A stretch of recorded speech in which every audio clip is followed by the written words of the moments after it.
Então, caros colegas, caros estudantes, ilustre público interessado, bem-vindos às jornadas COFI-19 do Centro de Investigação de Direito Privado da Faculdade de Direito de Lisboa. As jornadas COFI-19, ou as jornadas jurídicas COFI-19, vão desenrolar-se com uma periodicidade quinzenal ou, se a evolução dos factos e do direito o justificar, com uma periodicidade semanal. O seu objetivo vai ser o de debater com seriedade, em tempo real, os meios jurídicos que sejam capazes de enquadrar os problemas suscitados pela pandemia Covid-19 e de examinar as diversas soluções que têm sido encontradas pelos órgãos de soberania para a enquadrar. Esta primeira jornada tem um certo sentido introdutório e vai ocupar-se de novo coronavírus e gestão da crise contratual, estratégias jurídicas. Ora bem, para debater este tema, temos aqui um painel de 7 pessoas, todas investigadoras do Centro de Investigação de Direito Privado da Faculdade de Direito de Lisboa e todas com experiência prática, como advogados, como jurisconsultos e como árbitros. Eu próprio sou António Menezes Cordeiro e, pela benevolência dos meus colegas investigadores, sou coordenador do Centro de Investigação de Direito Privado. Temos depois connosco a Sra. Doutora Ana Prestrelo de Oliveira, professora na Faculdade de Direito de Lisboa, especialista em sociedades, em grupos de sociedades e em direito dos contratos. Temos a doutora Madalena Prestrelo de Oliveira, docente na Faculdade de Direito de Lisboa e que aguarda a prestação de provas de doutoramento e que é especialista em direito das obrigações, de direito comercial e direito bancário. Temos a professora doutora Maria de Lourdes Pereira, professora na Faculdade de Direito de Lisboa, especialista em direito civil, em direito comercial e em processo. Temos o professor Dr. António Barreto Menezes Cordeiro, professor da Faculdade de Direito de Lisboa, especialista em Direito Civil, em Direito Comercial, em Direito da Proteção de Dados e em Direito dos Valores Mobiliários. Temos a professora Dra. Catarina Monteiro Pires, professora na Faculdade de Direito de Lisboa, especialista em Direito das Obrigações, em Direito Comercial e em Contencioso. E temos o professor Dr. Diogo da Costa Gonçalves, professor da Faculdade de Direito de Lisboa, especialista em Direito Civil, Direito das Sociedades e Direito da Arbitragem. Muito bem, feita esta apresentação, eu vou referir rapidamente o pano de fundo que ocasiona estas nossas jornadas Covid-19. Em primeiro lugar, a doença.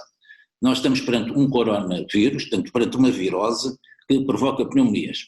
Relativamente a esse coronavírus, novo coronavírus, não existe neste momento imunidade na população, não existe neste momento nenhuma vacina e não existe nenhuma terapêutica direta. Quer dizer, que a única solução é uma solução paliativa. É tentar que os organismos das pessoas infectadas sejam capazes de expulsar este vírus, mantendo-as naturalmente vivas. Consequências.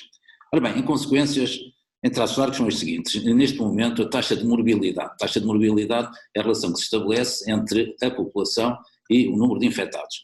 A taxa de morbilidade em Portugal é de 1,23 por cada 1000 habitantes. E a taxa de mortalidade, portanto, o número de falecimentos que existem em cada infectado é neste momento de 2,8 por cada 100 infectados.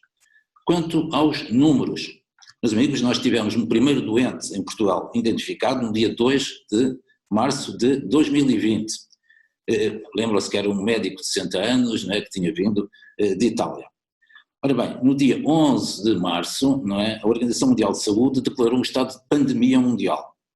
No dia 17 de março tivemos um primeiro falecimento em Portugal e nessa altura já havia 448 infectados. Passado uma semana, portanto 24 de março, tínhamos 2.382 infectados e 33 mortos. Passado uma semana, em 31 de março de sempre 2020, naturalmente, já estávamos com 7.443 infectados e 160 mortos. Uma outra semana, portanto 7 de abril, estávamos com 12.442 infectados e 345 mortos. Portanto, isto são dados de anteontem. Ontem já tínhamos mais de 699 infectados e mais de 35 falecimentos. Ora bem, se nós compararmos estes números com os números da Europa, começando por Espanha, verificamos que em Espanha estavam ontem 141.942 infectados e havia 14.045 falecimentos. São números muito elevados e perante isto parece que estamos numa situação tranquila. Todavia, meus amigos, se quisermos ser realistas, nós temos que, nestas contas comparativas com outros países, ter em conta a população de cada um.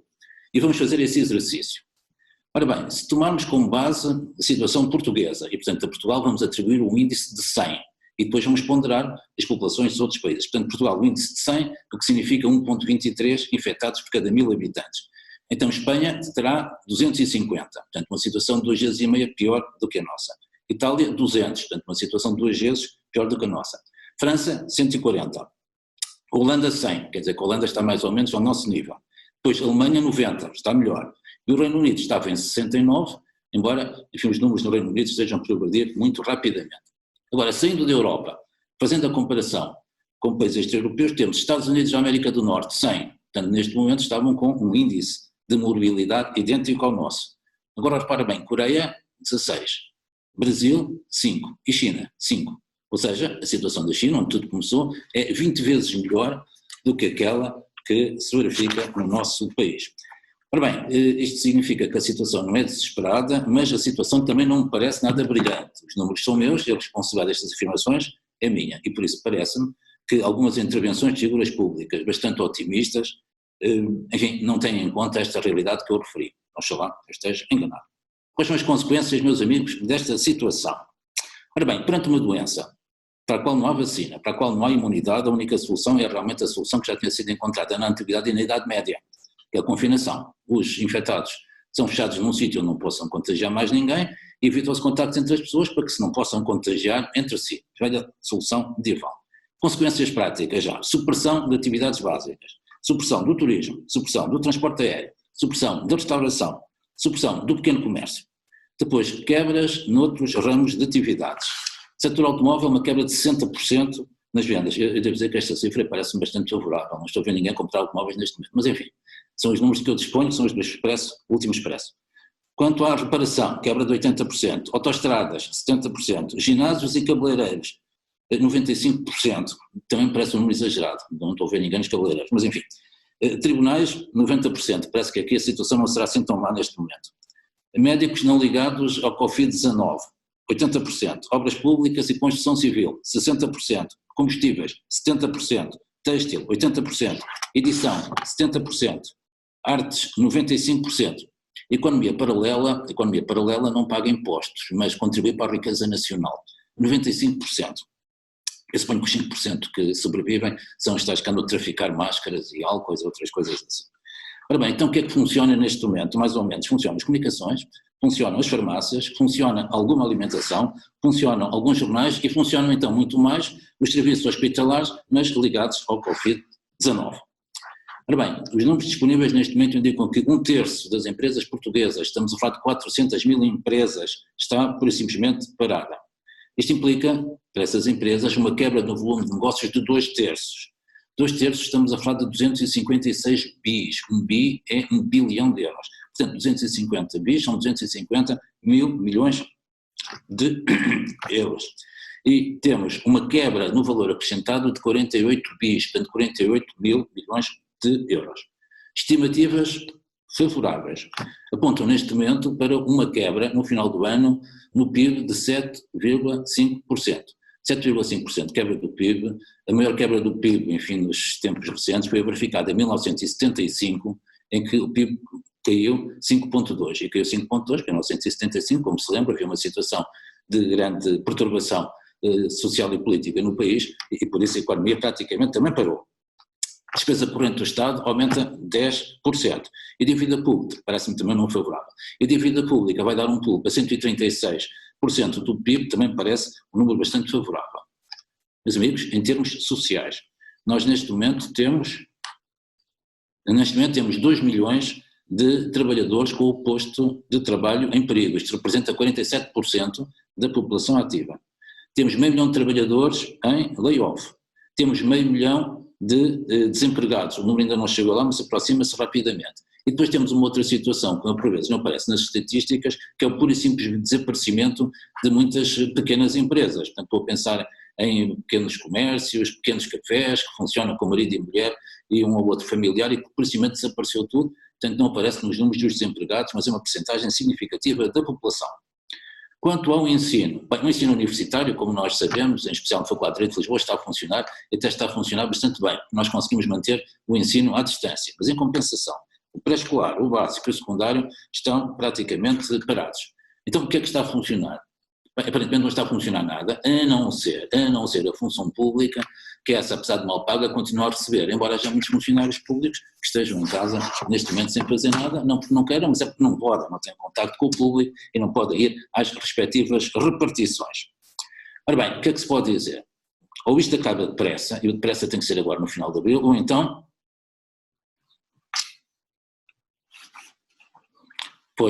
reticências, e as reticências ficam à imaginação de cada um.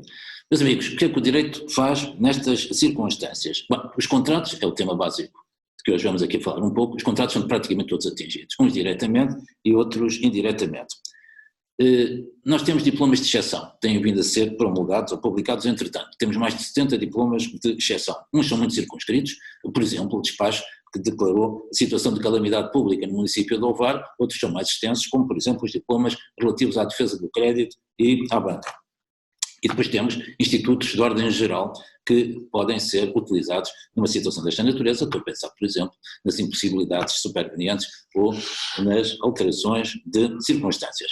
Bem, este é o pano de fundo e agora então vamos conversar sobre ele.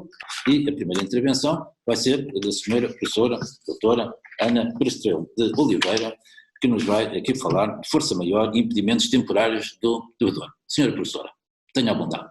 Antes de mais, Sr. Professor, muito obrigada. Gostaria de lhe dirigir um cumprimento muito especial numa época em que todos nós gostaríamos de estar juntos, mas que pelo menos temos a oportunidade de partilhar através das novas ferramentas os problemas em conjunto. Gostaria também de cumprimentar todos os meus colegas com muita amizade e esperar que todos possamos estar juntos brevemente nos corredores da nossa Faculdade de Direito de Lisboa. Num tempo em que o princípio pacta sunt servanda, os contratos são para cumprir, passou a ser a exceção em vez de ser a regra, em vez de ser um princípio geral, são muitas as interrogações sobre o destino das prestações e das contraprestações nas mais diversas áreas da prática contratual, como o professor Menezes Cordeiro bem enfatizou na sua intervenção anterior. Uma das perguntas que com mais frequência surge é se esta pandemia do Covid-19 representa uma situação de força maior e o que é que isso representa também no direito português. A pergunta é especialmente pertinente porque muitas das situações que estão a ser apresentadas como casos de força maior, na verdade não são nem à luz da lei, nem à luz dos concretos contratos celebrados, e o inverso também acontece.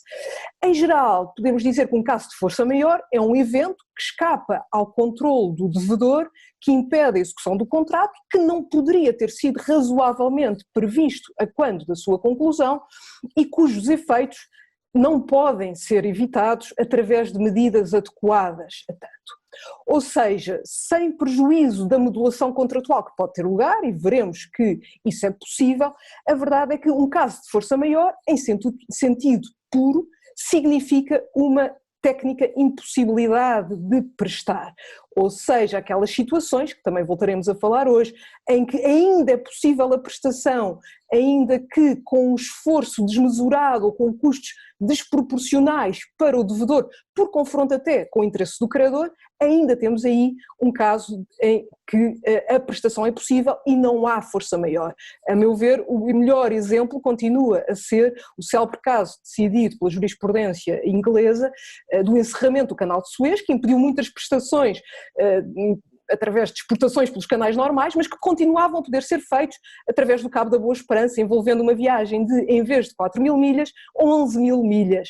Não havia um caso de força maior, no caso havia outra doutrina aplicável, mas naturalmente havia um problema a resolver. Temos outros institutos, temos a alteração das circunstâncias, em termos contratuais veremos também que temos as cláusulas de hardship, há seguramente um problema de alocação de riscos, há seguramente um problema de justiça contratual imanente, mas não é um problema de força maior, isso é que é aqui importante deixar claro.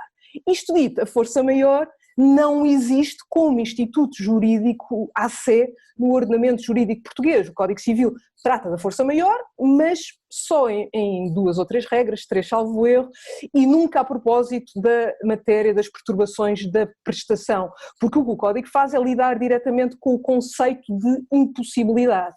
Impossibilidade que, sendo temporária, como é aqui o caso, portanto, havendo a expectativa de a prestação voltar a ser possível, execuível com interesse ainda para o credor, então nesse caso, diz o artigo 792, que a prestação fica suspensa, ou melhor, diz que o devedor não é responsável pela mora, porque tecnicamente nem se chega a haver mora, mas naturalmente, se não há prestação, também não há contraprestação, é a sinalagmaticidade do vínculo que está em causa. Não é possível exigirmos ao credor o pagamento da sua contraprestação quando ele não recebe nada, não recebe bens, não recebe serviços, também não tem de pagar esses bens ou esses serviços. Claro que isto tem gerado na prática algumas interrogações, particularmente no contexto presente, em que a justeza da solução pode ser vista com alguma dificuldade, porque o devedor, em muitos casos, tem despesas permanentes, tem despesas que sempre teria, mesmo num contexto em que receberia um benefício e deixa de receber qualquer benefício. Isto é um problema que tem sido muito sentido na sociedade, com um caráter muito alargado. Há ordens jurídicas, como a inglesa, onde encontramos regras que permitem aos tribunais modular as consequências e os efeitos aplicáveis a esta situação, permitindo ao devedor obter alguma recuperação ou conservar alguns dos valores correspondentes às despesas desembolsadas ou a desembolsar. Acontece, por exemplo, em Inglaterra, mas em Portugal nós não temos nenhum preceito equivalente. Ou seja, nós podemos perguntar, será que podemos recorrer, por exemplo, ao princípio da boa-fé? Podemos dizer que há abuso de direito, nomeadamente numa relação corrente de negócios, no sentido de impedir a recusa do pagamento da contraprestação numa situação destas? Podemos invocar, por exemplo, o recurso à equidade, algum princípio jurídico justifica uma diferente afetação dos riscos, uma diferente distribuição do risco, no fundo, das despesas incorridas pelo devedor?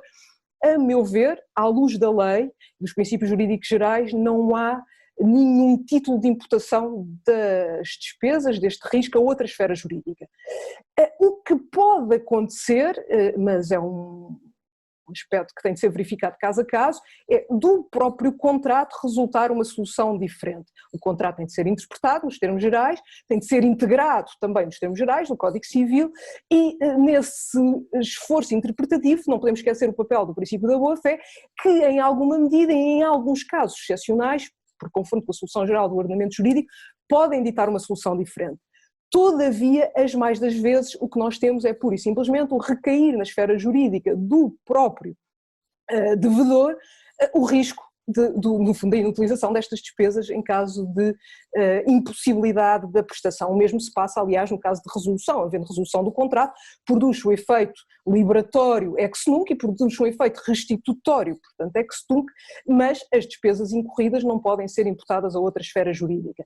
No fundo aqui é exatamente a mesma coisa em termos gerais. Um exemplo que podemos usar, enfim, que pode ser polémico, mas a meu ver em termos jurídicos estritos teria uma resposta única, é o dos colégios, dos estabelecimentos de ensino que naturalmente nos níveis de ensino mais elevados, porventura, continuará a ser possível a prestação, sem prejuízo das alterações necessárias e da aplicação de outros institutos, mas para não irmos mais longe, uma creche, para não ir sequer ao jardim de infância, uma creche, por exemplo, não pode certamente prestar serviços à distância, por muito que possa enviar vídeos e tentar fazer sessões telemáticas, não é possível tecnicamente considerar-se que existe a obrigação, a prestação a ser executada ou que pode ser executada. E, portanto, não há um dever, não há possibilidade de prestar, também não há o dever da contraprestação, o que não quer dizer que não haja problemas a resolver e não quer dizer que as pessoas voluntariamente não possam efetuar os pagamentos que sejam exigidos em prol das boas relações, mas em termos jurídicos, técnicos, não me parece sustentável defender uma manutenção da contraprestação em situações deste tipo. De qualquer maneira, enfim, são muitas as questões que se colocam e há uma, também me parece muito importante colocar aqui, sem mais demoras, que é o que acontece se isto se prolongar muito, no fundo até durante quanto tempo, é desejável que não seja, mas durante quanto tempo é que ficamos nesta situação de indefinição, credor, devedor, podemos pôr da perspectiva do credor, mas o problema coloca-se de ambos os lados. Durante quanto tempo é que se mantém esta situação necessariamente? Há ou não há hipótese de desvinculação unilateral por uma das partes, quando a manutenção do vínculo já não seja aceitável. No direito francês, após a reforma de 2016, o que o artigo 1218 diz, embora seja uma solução muito aberta, não deixa de ser interessante, é que a execução da obrigação fica suspensa a menos que o atraso resultante justifique a resolução do contrato. No direito português, a meu ver, a solução não deixa de ser muito similar. O que o artigo 792 nos diz é uma primeira situação clara de desvinculação possível é quando existe perda de interesse. O próprio Código Civil diz que só há impossibilidade temporária enquanto se mantiver o interesse do credor, tendo em conta a finalidade da obrigação. Aqui aplicam-se todas as regras gerais que não vale a pena eu recordar sobre a manutenção, sobre a perda do interesse, os critérios objetivos, a jurisprudência tem longas explicações sobre o que isto significa, não é preciso a minha intervenção para nada. Convém lembrar que convém também fazer a notificação ao devedor, porque em muitos casos não é evidente essa perda de interesse. Mas para lá desta situação de perda de interesse, que pode ser relativamente restritiva em alguns casos, é possível, parece-me, invocar aqui uma outra causa de desvinculação unilateral, que é ditada pelo princípio da boa-fé, que é a inexigibilidade da manutenção do vínculo. Ou seja, haverá aqui uma situação de resolução por justa causa, sempre que seja inexigível manter o vínculo, ainda que suspenso. Depende do contexto situacional concreto, depende do concreto contrato e das condições da sua execução, mas em muitos casos não é aceitável, à luz do princípio da boa-fé, o prolongamento desta situação. O que é que isto significa em concreto? Bom, nós temos muitos exemplos que têm sido decididos ao longo do tempo, muito particularmente por tribunais alemães em contextos de guerra ou revolução em países estrangeiros. Temos alguns acórdãos especialmente interessantes nesse aspecto e o que o BGH tem feito é tratar e equiparar os casos de impossibilidade temporária, casos de impossibilidade definitiva. Agora, em alguns casos, naturalmente, que já se tinham decorrido quando o Tribunal julgou 3 anos sobre o início da situação, que certamente que não vai acontecer aqui. Agora, não excluo que a crise do coronavírus e do Covid-19 desencadeie uma possível situação de justa causa de resolução dos contratos. Dependendo do contexto concreto, pode a manutenção, mesmo que suspensa do vínculo, particularmente pelas despesas permanentes envolvidas, gerar situações de inexigibilidade. A lógica é sempre a ponderação de interesses, é sempre ver quando é que o interesse da desvinculação por uma das partes pode ser considerado superior ao interesse da manutenção do vínculo pela outra parte. É sempre uma lógica de balanço de interesses, que no fundo é a lógica que o princípio da boa-fé tem sempre subjacente. O que é que isto significa? Significa que o ordenamento jurídico português, mesmo sem contrato, tem flexibilidade suficiente para lidar com a generalidade dos problemas. Isto são só alguns. Significa isto que as cláusulas contratuais, nomeadamente as cláusulas de força maior, não têm interesse? Não, pelo contrário, têm o maior interesse potencialmente quando as partes queiram alterar aquilo que resulta dos princípios gerais do ordenamento jurídico, embora esses princípios correspondam tipicamente àquilo que é a vontade das partes as mais das vezes. O que é que estas cláusulas podem fazer? Bom, eu diria que podem seguramente alargar os casos que são considerados de força maior, no sentido de abranger situações que não seriam, à luz da lei, casos de impossibilidade, porque o conceito de impossibilidade já vimos que é um conceito estrito, mas que à luz do contrato são tratados como tal, são tratados como casos de força maior.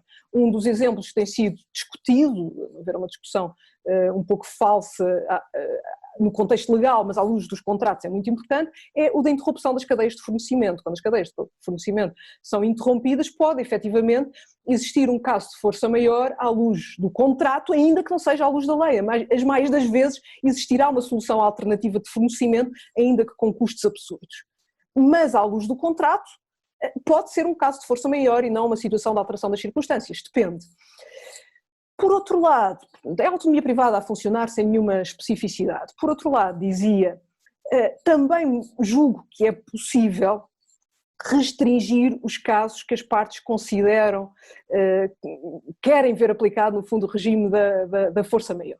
Ou seja, situações que à luz da lei seriam de impossibilidade, situações que permitiriam a cessação, a suspensão da obrigação, que deixam de poder justificar a exclusão da mora do devedor. Imaginem uma cláusula contratual que diga que o devedor, seja qual for a causa da inexecução, é responsável.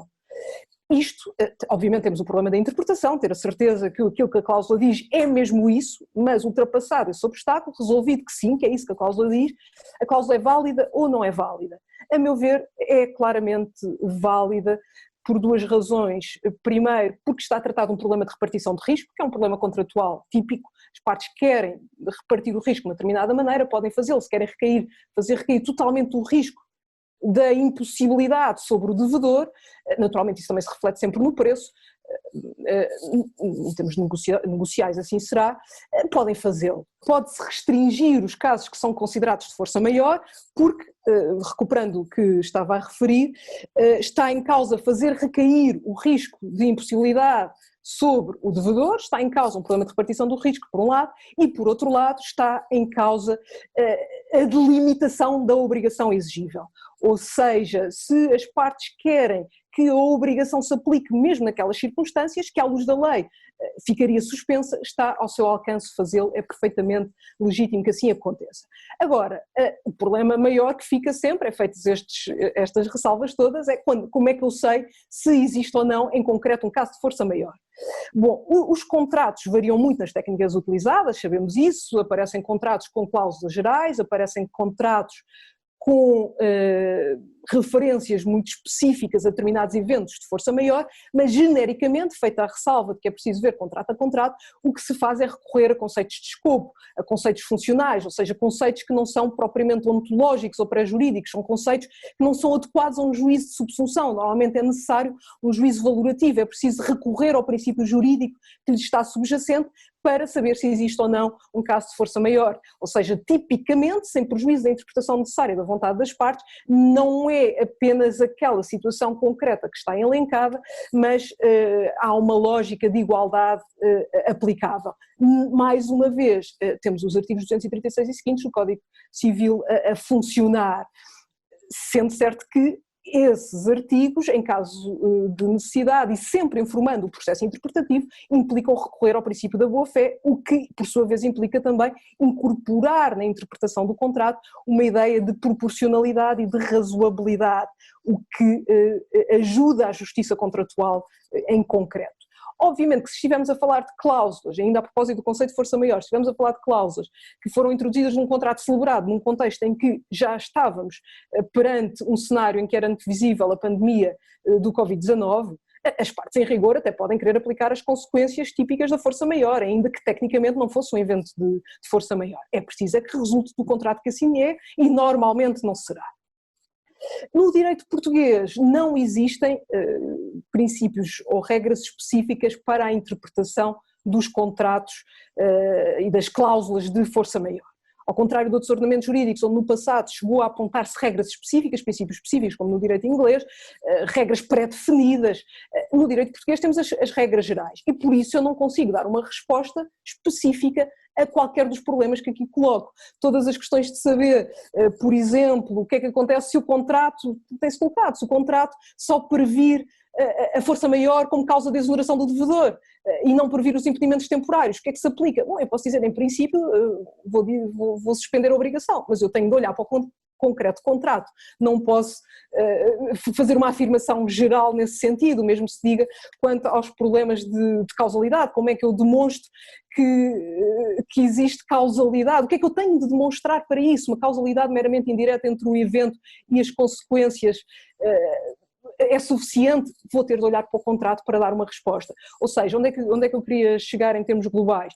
Eu tenho determinados princípios gerais ao abrigo do nosso direito vigente, tenho determinadas cláusulas contratuais que podem, praticamente em todos os aspectos, derrogar esse direito vigente e a partir daí tenho de fazer a interpretação que se impõe. Muito obrigada. Obrigado, Sra. Professora Ana Prestrelo de Oliveira. Temos aqui realmente uma exposição sobre os meandros da força maior e sobre a impossibilidade temporária. Entretanto, tenho aqui a notícia, a Espanha ultrapassou os 15 mil mortos nesta pandemia. Ora bem, meus amigos, vamos continuar. Eu recordo o nosso Camilo Castelo Branco. Camilo Castelo Branco dizia que a Santíssima Trindade que manda neste mundo é o dinheiro. E vou aproveitar também um dito muito conhecido de Arquimedes, não é? Dê-me dinheiro e eu resolvo a crise. Bem, então, para falar destas matérias, a senhora doutora Madalena Prestelo de Oliveira vai referir a moratória na banca. Senhora doutora, vamos ouvi-la com uma atenção religiosa. Muito obrigado. Muito obrigada. Bom dia, Sr. Professor. Queria começar por cumprimentar o Sr. Professor e agradecer a oportunidade por estar aqui hoje a discutir estes aspectos jurídicos e a oportunidade de, apesar de por estes meios virtuais mais distantes, conseguirmos estar juntos nesta discussão. Cumprimento também os meus colegas e amigos com quem tenho o gosto e a grande honra também de partilhar este painel virtual. Então, a pandemia da Covid-19, para além das evidentes e das devastadoras consequências para a vida de tantos e a nível de saúde pública, trouxe consigo também um conjunto de impactos económicos negativos esmagadores. E tendo em vista a mitigação destes impactos negativos, foi aprovado no passado dia 26 de março o Decreto-Lei 10J/2020, que, entre outras medidas, prevê uma moratória bancária, que é concedida até 30 de setembro deste ano. Em termos muito gerais, o que esta moratória faz é proibir a revogação de linhas de crédito e empréstimos já concedidos, considerar prorrogados todos os créditos com pagamentos no final do contrato e suspender o pagamento do capital, das rendas, de juros e de quaisquer outros encargos de créditos com reembolso ou vencimento parcelar de capital ou de outras prestações pecuniárias. O diploma esclarece de forma claríssima que a moratória não deve ser considerada como uma situação de incumprimento contratual nem ativar qualquer cláusula de vencimento antecipado, ou seja, no fundo não deve ser considerada para efeitos contratuais um event of default. Para compensar esta circunstância, para compensar esta moratória, durante o período de prorrogação, os créditos continuam a vencer juros e esses juros são capitalizados no valor do empréstimo, sendo que os devedores, se não quiserem ver os seus juros ser capitalizados, podem pedir que seja suspenso apenas o pagamento do capital e não o pagamento dos juros. Da minha perspectiva, a concessão legislativa e generalizada de uma moratória bancária nestes termos implica o reconhecimento do legislador de que a base negocial objetiva, ou mais precisamente a grande base do negócio em que as partes assentaram a decisão de contratar, ficou irremediavelmente frustrada ou modificada com a pandemia da Covid-19. Este regime da moratória bancária é um regime que confere segurança, confere certezas jurídicas, que reparte de uma perspectiva, reparte equitativamente os riscos desta pandemia entre as partes contratuais, mas, no entanto, não tem nem poderia ter a virtualidade de afastar a aplicação do regime civil geral. Ou seja, no fundo, entidades que não sejam abrangidas pelo escopo de aplicação deste decreto-lei mantêm a possibilidade de recorrer aos institutos gerais, nomeadamente, por exemplo, ao recurso ao Instituto de Alteração das Circunstâncias e, por essa via, eventualmente obter uma renegociação do contrato e também, possivelmente, moratórias privadas por essa via.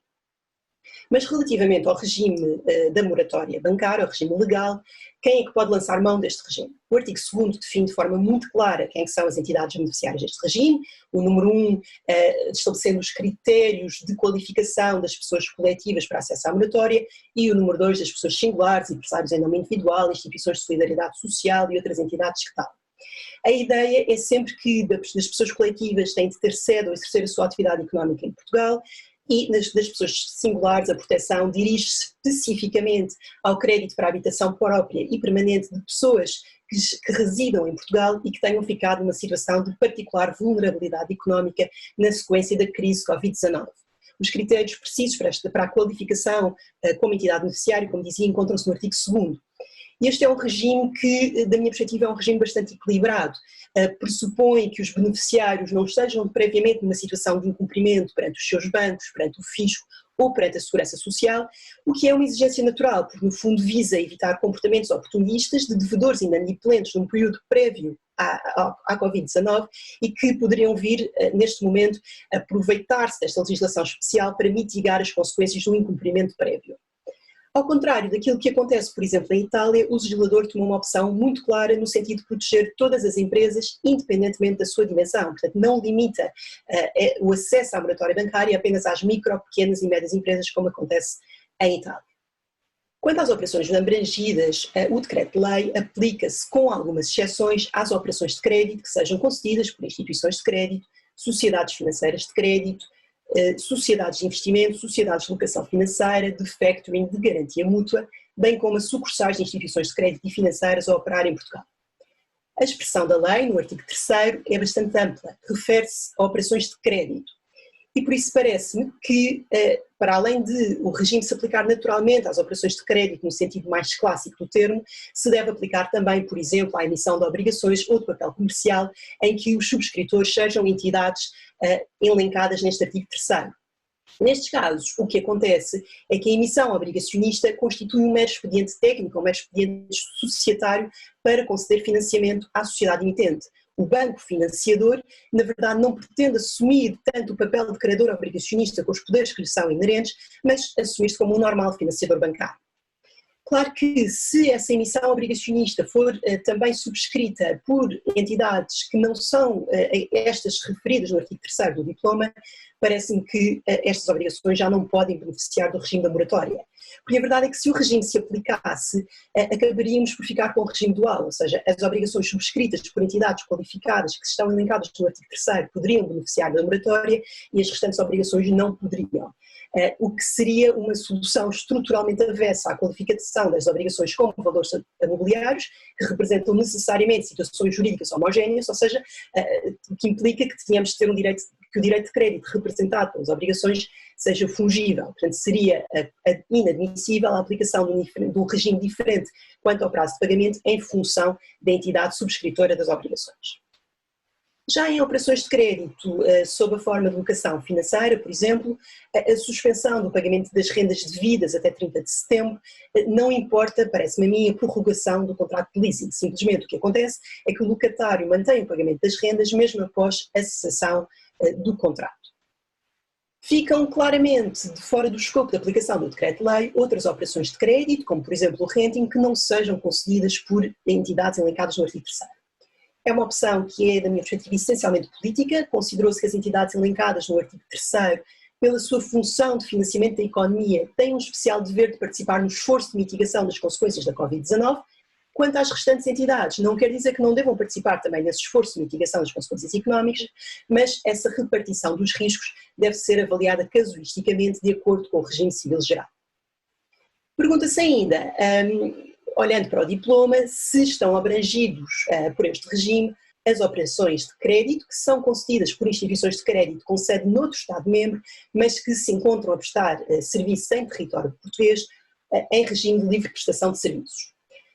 O regime é omisso quanto a esta situação, refere apenas que a moratória bancária se aplica às operações de crédito concedidas por sucursais a operar em Portugal de instituições financeiras. E, da minha perspectiva, em termos valorativos, não existe motivação para distinguir entre entidades em LPS e sucursais a operar em Portugal. É verdade que o regime regulatório da livre prestação de serviços e das sucursais é diferente, mas a verdade é que este diploma o que consagra é uma modificação contratual, modifica o prazo de cumprimento ou prazo de pagamento das rendas ou das prestações pecuniárias devidas. E se o regime da moratória bancária o que impõe são alterações contratuais, então torna-se irrelevante a diferente abordagem regulatória entre livre prestação de serviços e sucursais e é essencial olhar para a lei que rege o contrato de financiamento. Se o contrato for regulado pela lei portuguesa, parece-me que não existe margem para defender uma solução diferente para as entidades em livre prestação de serviços e para as sucursais, ou seja, de forma muito clara o regime da moratória bancária deve ser aplicado também às operações de crédito concedidas em LPS. Se pelo contrário o regime for regulado por lei, o contrato, for regulado por lei estrangeira, também me parece que o diploma deve ser aplicado porque o regime da moratória bancária deve ser considerado um regime de aplicação imediata para efeitos do artigo 9 do Regulamento Roma 1. Ou seja, é um regime que pode ser convocado mesmo que não faça parte da lei aplicável ao contrato. Efetivamente, esta moratória cumpre todos os requisitos para ser qualificado como uma norma de aplicação imediata. Em primeiro lugar, é um regime obrigatório. É obrigatório na medida em que não pode ser derrogado por acordo entre as partes. É verdade que para beneficiar da moratória, as entidades beneficiárias têm de apresentar aos mutuantes um pedido de adesão, mas é também verdade que, verificados todos os pressupostos que estão elencados na lei, os credores não podem negar-se a conceder a moratória, ficam vinculados a suspender os pagamentos previstos no contrato de financiamento. Em segundo lugar, a observância deste regime é crucial para o Estado português, visa salvaguardar os interesses públicos, em particular a sua organização social e económica. E por último, é um regime aplicável independentemente da lei que rege o contrato nos termos do regulamento, ou seja, é um regime autolimitado no sentido em que apresenta uma esfera de aplicação no espaço diferente daquela que resultaria de uma atuação do sistema de direito dos conflitos. Embora o regime não refira expressamente a sua prevalência sobre outra legislação, nem defina de forma clara o seu âmbito de aplicação espacial, nestas situações o Tribunal de Justiça da União Europeia tem vindo a dizer em diversos acórdãos que cabe aos tribunais avaliar o conteúdo e objetivos da norma para assegurar a necessidade da sua aplicação. Neste caso, o que me parece é que apenas a aplicação do regime, independentemente da lei que rege o contrato, garante em situações internacionais a salvaguarda dos interesses protegidos pela concessão da moratória. Por isso, justifica-se restringir o âmbito da aplicação da norma de conflito geral e considerar este regime como um regime de aplicação imediata para efeitos do artigo 9º do Regulamento Romano. Por fim, queria apenas deixar uma nota que, de acordo com as orientações da Autoridade Bancária Europeia de 2 de abril, a concessão desta moratória não implica que os créditos sejam considerados em reestruturação para efeitos prudenciais. Considera-se que, como a moratória preenche um conjunto de requisitos, nomeadamente surgir em resposta à pandemia Covid-19, em segundo lugar, ser aplicada de forma generalizada a um conjunto pré-definido de devedores, independentemente de uma avaliação individual da sua capacidade de cumprimento. Em terceiro lugar, oferecer as mesmas condições a todos os devedores abrangidos e, em quarto lugar, apenas alterar o calendário de pagamentos, então não deve ser qualificada como um crédito em reestruturação. Certamente muitas outras questões haveria para discutir relativamente a este regime da moratória bancária, mas também haverá certamente outras oportunidades para continuarmos esta discussão em breve. Muito obrigada, Sr. Professor. Muito obrigado, Sra. Doutora Madalena Pestelo de Oliveira. Haverá certamente outras oportunidades. O tema é interessantíssimo e a sua intervenção foi muito esclarecedora. No momento ulterior, devemos conversar aqui a todos quanto a saber se a banca está ou não está a acatar esse diploma.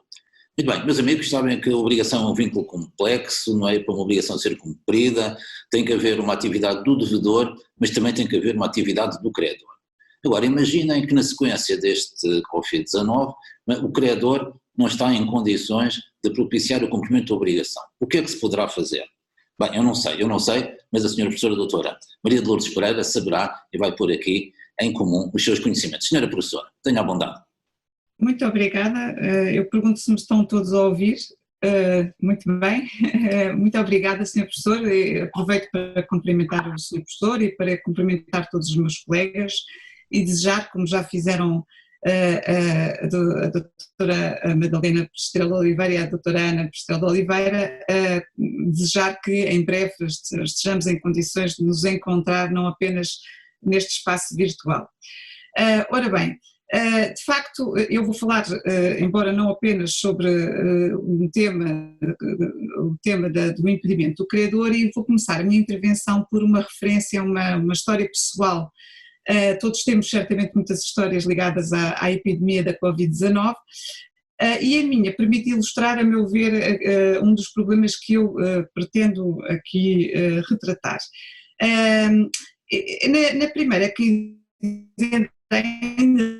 primeira quinzena, quando começaram a fazer sentir praticamente por todo o globo, e especialmente na Europa, progressivas restrições ao funcionamento das instituições públicas e privadas, à liberdade de deslocação e até a limitações fronteiriças, eu encontrava-me na Alemanha, em Hamburgo, a prosseguir uma investigação no Instituto Max Planck de Hamburgo, e tinha para este efeito tomado de arrendamento um apartamento na Guest House da Universidade de Hamburgo, que é uma instituição que arrenda apartamentos e apenas arrenda apartamentos a pessoas que se encontram a fazer investigações ou projetos ou a trabalhar na Universidade de Hamburgo ou em outras instituições ligadas à Universidade de Hamburgo. Bom, à medida que foram progressivamente impostas restrições e até em que a sensação de perigo foi aumentando, vários hóspedes desta guest house que foram abandonando os apartamentos, foram regressando aos seus países de origem. Eu tentei manter-me um pouco mais, mas houve um momento em que o Instituto Max Planck restringiu bastante a possibilidade de nós estarmos presentes nas instalações do Instituto, de tal forma que o projeto que eu tinha, que era fazer aquela investigação nas instalações do Instituto, e portanto com recurso designadamente aos livros que nos são disponibilizados, acabou por se frustrar ou pelo menos perder em grande medida a sua utilidade. Decidi regressar cerca de uma semana mais cedo, mas ainda enquanto estive em Hamburgo, de facto já se fazia sentir imensas restrições na utilização das instalações do Instituto Max Planck, onde eu fazia a investigação. Bom, e a pergunta que esta situação me coloca imediatamente é de saber, bom, poderei pedir o reembolso parcial da renda que paguei com fundamento no facto de, pelo menos no final, na segunda quinzena do arrendamento, não ter podido usar ou não ter podido fruir das instalações do Instituto Max Planck. É que, na verdade, eu celebrei o contrato de arrendamento no pressuposto de que poderia frequentar livremente o Instituto Max Planck e o meu locador, ou seja, a guest house, conhecia perfeitamente esse meu fim. Ora bem, tentando tratar este problema à luz da lei portuguesa, e só a lei portuguesa me interessa, eu diria que a resposta é negativa, ou seja, que eu não posso exigir reembolso algum. O arrendatário tem de pagar a renda na medida em que o senhorio cumpra a sua obrigação. Agora aqui a obrigação vai entre aspas porque é questionável esta caracterização relativamente àquilo que o locador dá no contrato de arrendamento, mas diria eu que o senhorio cumpre a sua obrigação proporcionando o gozo da coisa, nos termos do artigo 1031 do Código Civil, e a guest house continua a disponibilizar um apartamento mesmo depois de serem introduzidas aquelas limitações à frequência das instalações do Max Planck. E portanto parece-me indiscutível que o locador cumpre o contrato, colocando a coisa à disposição do locatário, com as qualidades contratualmente acordadas, e é indiferente se o locatário perdeu o interesse em utilizar a coisa e se a usa ou não efetivamente. E a meu ver também do artigo 1040 do Código Civil, que nos diz que o locatário que sofra privação ou diminuição do gozo da coisa locada pode reduzir a renda proporcionalmente ao tempo da privação ou à extensão desta. Deste artigo não resulta nada diferente, porque a verdade é que mesmo durante aquele período em que eu me vi impedida, ou pelo menos vi fortemente restringida a possibilidade de frequentar o Instituto Max Planck, ainda assim eu continuava a ter o apartamento à disposição e, portanto, não houve nenhuma privação ou diminuição do gosto. Eu penso que esta solução deste caso pode ser aplicável depois a uma generalidade de prestações diferentes e de contratos diferentes e pode ser condensada na seguinte afirmação: o risco de emprego da prestação onera o credor, em princípio. É evidente que podem resultar regras diferentes do contrato, ou seja, é possível que as partes tenham disciplinado por intermédio de cláusulas contratuais este tema do risco de emprego, e há ainda a possibilidade de terem indiretamente regulado, indiretamente fazendo depender o cumprimento da prestação da própria satisfação do emprego que o credor pretende dar à prestação. Mas a regra geral é de que, de facto, o risco de emprego continua a pertencer ao credor e não é muito comum encontrar regulações deste tipo nos contratos. Feita, no entanto, sempre a reserva de que pode existir uma regulação dessas. E, em particular, também há uma confusão frequente e que é importante afastar, que é a importância do emprego que o credor pretende dar à prestação do ponto de vista da determinação das qualidades intrínsecas ou das propriedades que a prestação de vida deve apresentar. Ou seja, o emprego não é indiferente, pode conformar a prestação de vida, mas conforma apenas no que se respeita às suas qualidades intrínsecas.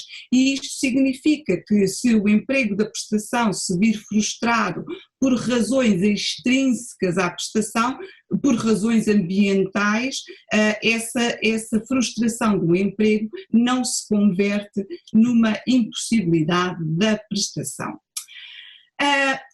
Isto para falar nos casos de pura perturbação do risco de emprego. Há situações um pouco mais complexas do ponto de vista do seu tratamento jurídico do que aquelas que acabo de descrever, porque em alguns casos a epidemia ou, talvez melhor, as intervenções legislativas ligadas, no caso português, ao estado de emergência, portanto às medidas legislativas destinadas a conter, quanto possível, a progressão da doença, levam a que o devedor, por vezes, não execute a prestação de vida, não por estar impedido de o fazer, de acordo com a legislação aprovada, mas antes porque o credor se encontra impedido de prestar a colaboração necessária, designadamente se encontra impedido de disponibilizar o substrato da prestação. Há um conjunto de exemplos de casos deste tipo.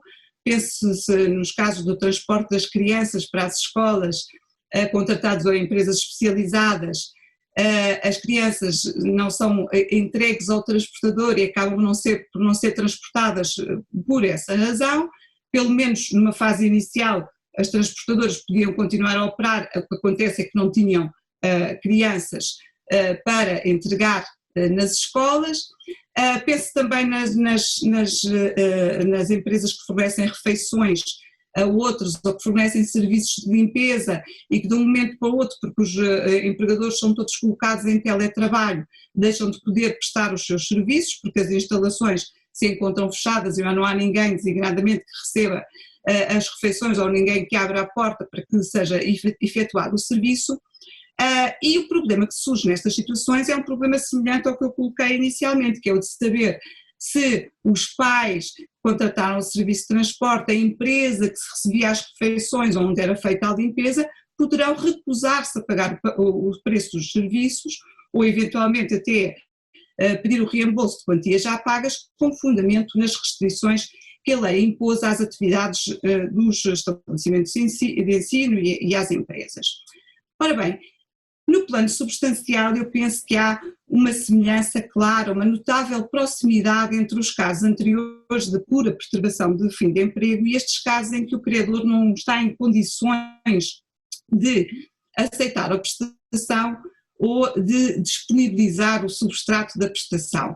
Porquê? Porque em ambos os casos parece-me que o credor deixou de ter interesse na prestação que contratou, pelo menos temporariamente, a prestação deixou de ter a utilidade prevista para ele.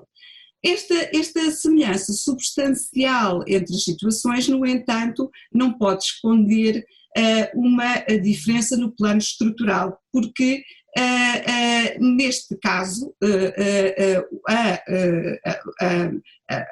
a prestação não deixa de ser executada, no caso que eu apresentei inicialmente, a prestação não deixava de ser executada por causa das restrições que existiam à minha frequência do Instituto Max Planck. Mas nestes casos o que acontece é que o devedor é impedido de executar a prestação. E esta é a diferença entre estes casos e os casos anteriores. A pergunta, evidentemente, que resulta desta proximidade substancial dos casos e da diversidade estrutural é a de saber se o regime não deve ser o mesmo. Bom, eu penso que, de facto, a proximidade substancial leva a que o regime seja o mesmo, mas a diversidade estrutural leva a que haja uma diferença no plano das consequências.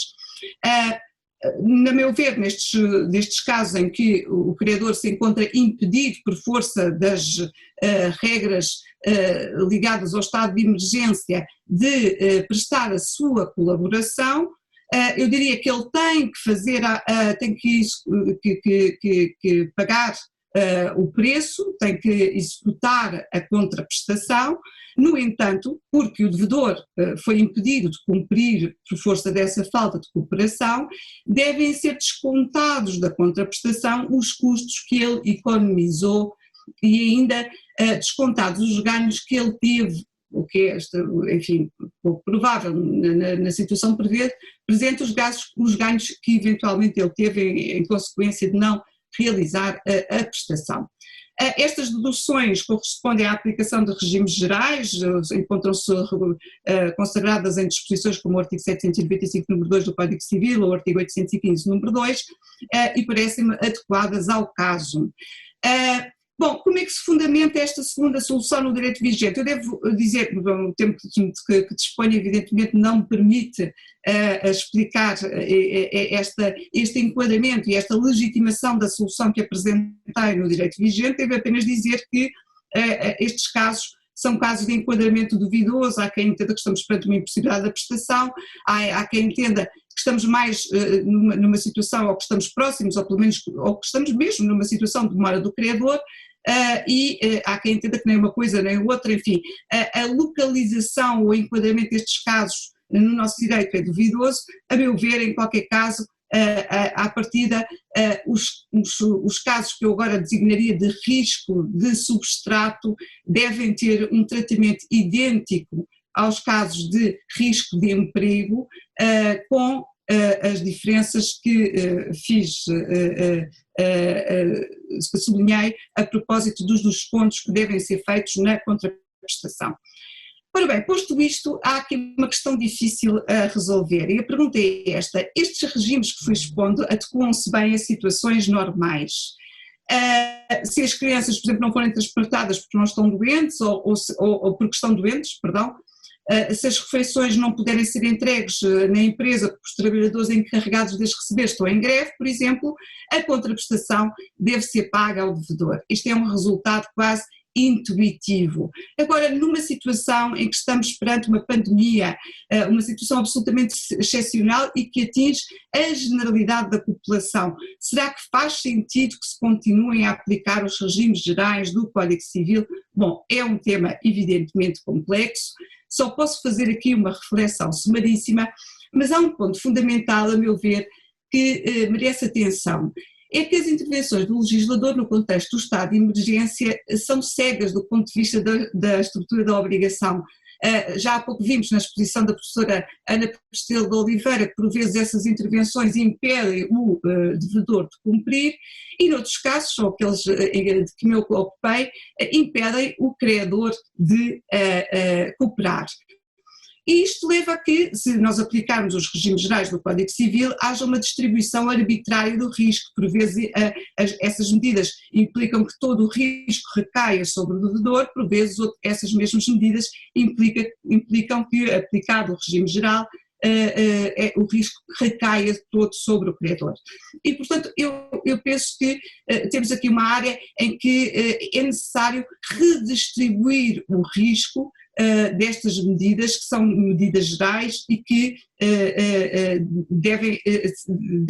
a distribuição do risco dessas medidas deve ser feita equitativamente por todos os agentes económicos. Uma primeira via ponderável para alcançar este resultado seria eventualmente o recurso a institutos gerais, como o da alteração das circunstâncias. Parece-me, no entanto, que é francamente desadequado para lidar com este problema e que o problema da redistribuição deste risco só pode ser encarada seriamente por uma intervenção corretiva legislativa, portanto, menos uma intervenção corretiva no plano judicial e com recurso aos institutos tradicionais e mais uma resolução do tema através de intervenções legislativas. Muito obrigada e era isto que eu tinha para dizer. Pereira, uma excelente intervenção sobre um tema que é extremamente difícil. Eu estava a pensar no caso da Gasthaus do Max Planck. Talvez pelo direito alemão se conseguisse arranjar uma outra solução. Se conseguisse recorrer ao parágrafo 812, não é? Onde esta Bereicherung, enfim, ficará para um debate mais atento na Faculdade de Direito de Lisboa. Meus amigos, nós temos aqui alterações em grande escala, são atingidos os contratos, eu há pouco corri o risco de dizer que todos os contratos de alguma maneira são direto ou indiretamente atingidos, temos aqui uma alteração de circunstâncias, uma grande alteração de circunstâncias. Quais são as consequências? Sou o Dr. António Barreto Menezes Cordeiro, vamos ouvi-lo com uma atenção imensa. Muitíssimo obrigado, Sr. Professor, saúde a todos os meus colegas, saúde à audiência, esperemos que no final deste mês estejamos todos cá fora, vamos avançar então a todo o gás. A minha intervenção é sobre a alteração das circunstâncias, vai estar dividida em 3 partes, uma introdução, depois uma análise aos elementos da alteração das circunstâncias e depois algumas considerações sobre o conceito da grande alteração das circunstâncias e qual é que é a minha intuição, uma intuição que falhou no âmbito da crise financeira de 2008, mas qual é que é a minha intuição em relação ao que os nossos tribunais irão fazer. Pronto, vamos então a isso. Breve introdução. Desde a entrada em vigor do Código Civil de 66, portanto, o Código Civil português que está em vigor, que o direito civil português e o direito privado português pode ser caracterizado como sendo um direito civil social. Okay? Significa o quê? Antes de mais, este direito civil social encontra no princípio da boa-fé a sua face mais visível. Não tem de ser necessariamente assim. Há outros sistemas jurídicos encontraram ou conseguiram prosseguir esta socialização, não em sentido político, em sentido jurídico, através de outros institutos. No caso do Brasil, foi alcançado através da constitucionalização do direito civil e do princípio da dignidade da pessoa humana. A ideia central do direito civil social consiste em limitar o princípio da autonomia privada, em especial a liberdade de contratar, quer seja a liberdade de estipulação, de determinar o conteúdo dos contratos, quer seja a própria liberdade de celebração, ou seja, eu posso ser obrigado a celebrar um contrato ou impedido de celebrar um contrato, e de exercer também direitos, tendo em vista proteger o quê? Os interesses de outras partes, os interesses de terceiros ou o interesse da comunidade. Como exemplos paradigmáticos, temos o artigo 227 do Código Civil, que impõe deveres de lealdade e de informação às partes na negociação de contratos. Temos o abuso do direito, artigo 334, que impede o exercício de direitos quando irá defraudar a confiança suscitada, por exemplo, ou quando se mostra excessivamente prejudicial a outro sujeito. Eu estou, evidentemente, a simplificar, não é? Mas esta socialização do direito privado atravessa tudo. É muito interessante confrontar a evolução do direito português, por exemplo, com o direito inglês, em que não há uma socialização do direito privado. Vigora um direito civil muito mais liberal. Apenas uma referência jurisprudencial inglesa para perceberem o que isto significa. Há um célebre acórdão em que as partes contrataram no futuro, portanto, um ato preparatório, num ato preparatório decidiram no futuro contratar de boa fé, atuar de boa fé. Isto chegou aos tribunais ingleses e o juiz disse: isso das partes contratarem de boa fé é repugnante. Não sei se o nosso primeiro-ministro António Costa se inspirou ou não neste acórdão nas palavras que disse em relação ao ministro das Finanças holandês, mas a expressão utilizada é repugnante. Ora, esta ideia de equilibrar as posições jurídicas, de limitar o exercício da autonomia privada, tem outra das suas manifestações, o regime da alteração das circunstâncias. Ou seja, verificado os pressupostos legais, os pressupostos que constam do artigo 437, é possível as partes modificarem o conteúdo do contrato com o propósito de voltar a equilibrar as posições, para não ficar alguém a ganhar muito e outro a perder muito, e no limite a requerer a resolução do contrato. O regime de alteração das circunstâncias foi especialmente discutido nos nossos tribunais no âmbito da crise que se iniciou em 2007 e que demorou quase 10 anos a passar em Portugal, e parece que agora vamos ter outra, e naturalmente que é expectável que o artigo 437 volte a ser discutido. Vamos então aos elementos. Vou ler rapidamente os elementos e depois fazer algumas considerações práticas. Primeiro, as circunstâncias em que as partes fundaram a decisão de contratar, primeiro elemento. tiverem sofrido uma alteração anormal, segundo elemento, tem a parte lesada direito à resolução ou à modificação do contrato, terceiro elemento, desde que as exigências das obrigações assumidas afetem gravemente o princípio da boa-fé, quarto elemento, e não esteja coberta pelos riscos do contrato, o quinto elemento. Primeiro, as circunstâncias em que as partes fundaram a decisão de contratar. Não me parece que este primeiro elemento suscite especiais dificuldades no âmbito da pandemia que vivemos.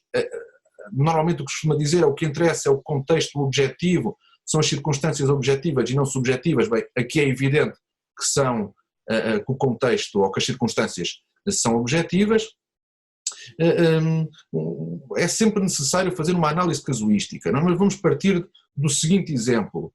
Temos um contrato de fornecimento, em que foi celebrado por um período de 1 ano, as partes estabeleceram as quantidades, estabeleceram o preço, estabeleceram todas as condições. E elas contrataram com base no quê? Numa determinada realidade do funcionamento da oferta e da procura, quer seja na restauração, hotelaria, ou quer que seja, contrataram com base numa determinada realidade.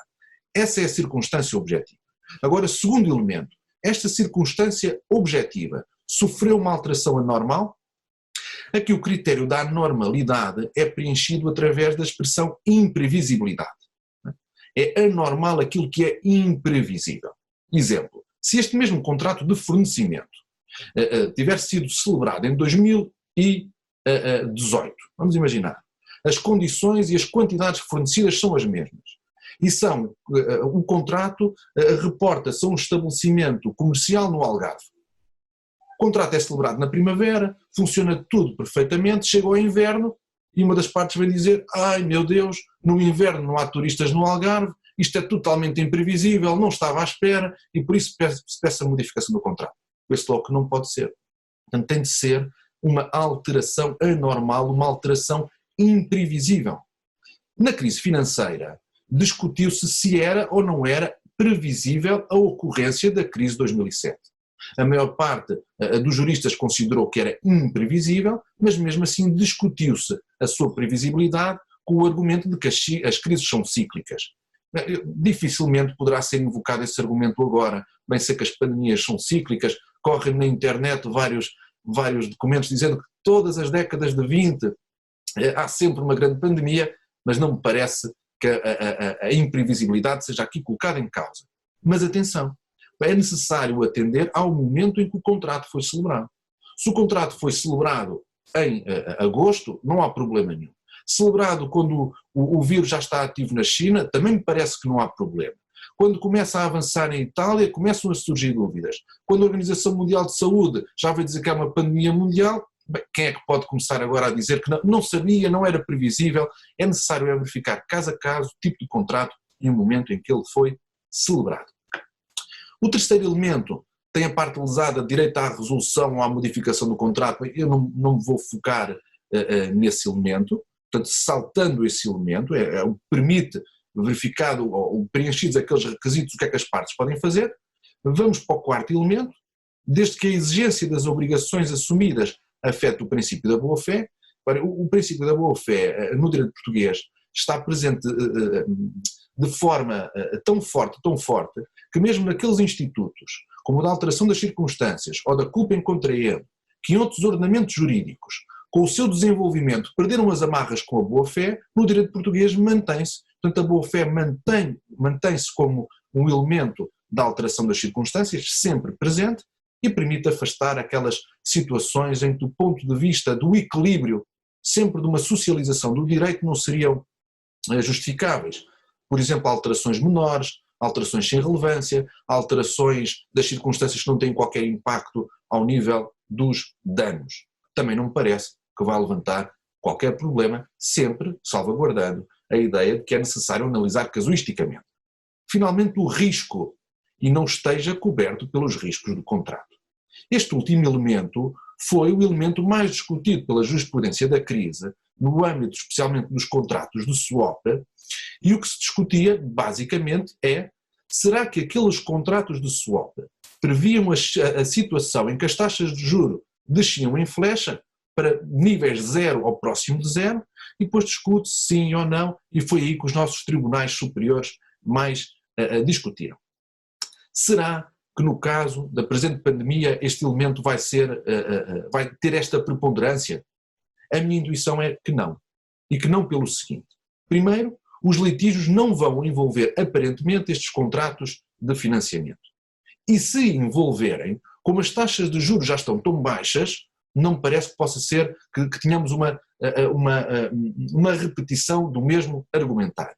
Segundo, a maior parte dos contratos onde, neste momento, a questão se tem colocado, respeita a contratos de fornecimento, de arrendamento, prestações de serviço mais comuns, e dificilmente aí poderá ser dito que o contrato cobre aqueles riscos. Portanto, não cobre, e portanto, à partida, eu teria, com todas as cautelas, preenchidos todos estes elementos. Portanto, todos os elementos eu daria por preenchidos, com as devidas cautelas referidas.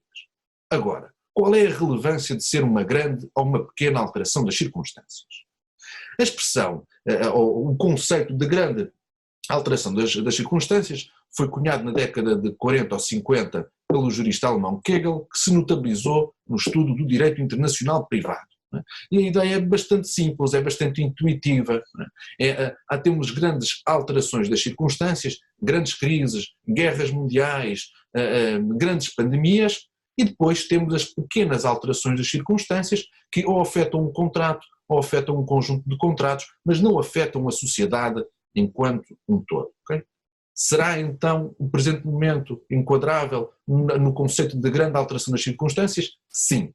Da mesma forma como a crise financeira de 2007 poderia ser enquadrado nestes termos, mas reparem, o elemento agora que interessa não é apenas a parte expositiva. Okay? Temos grandes e pequenas.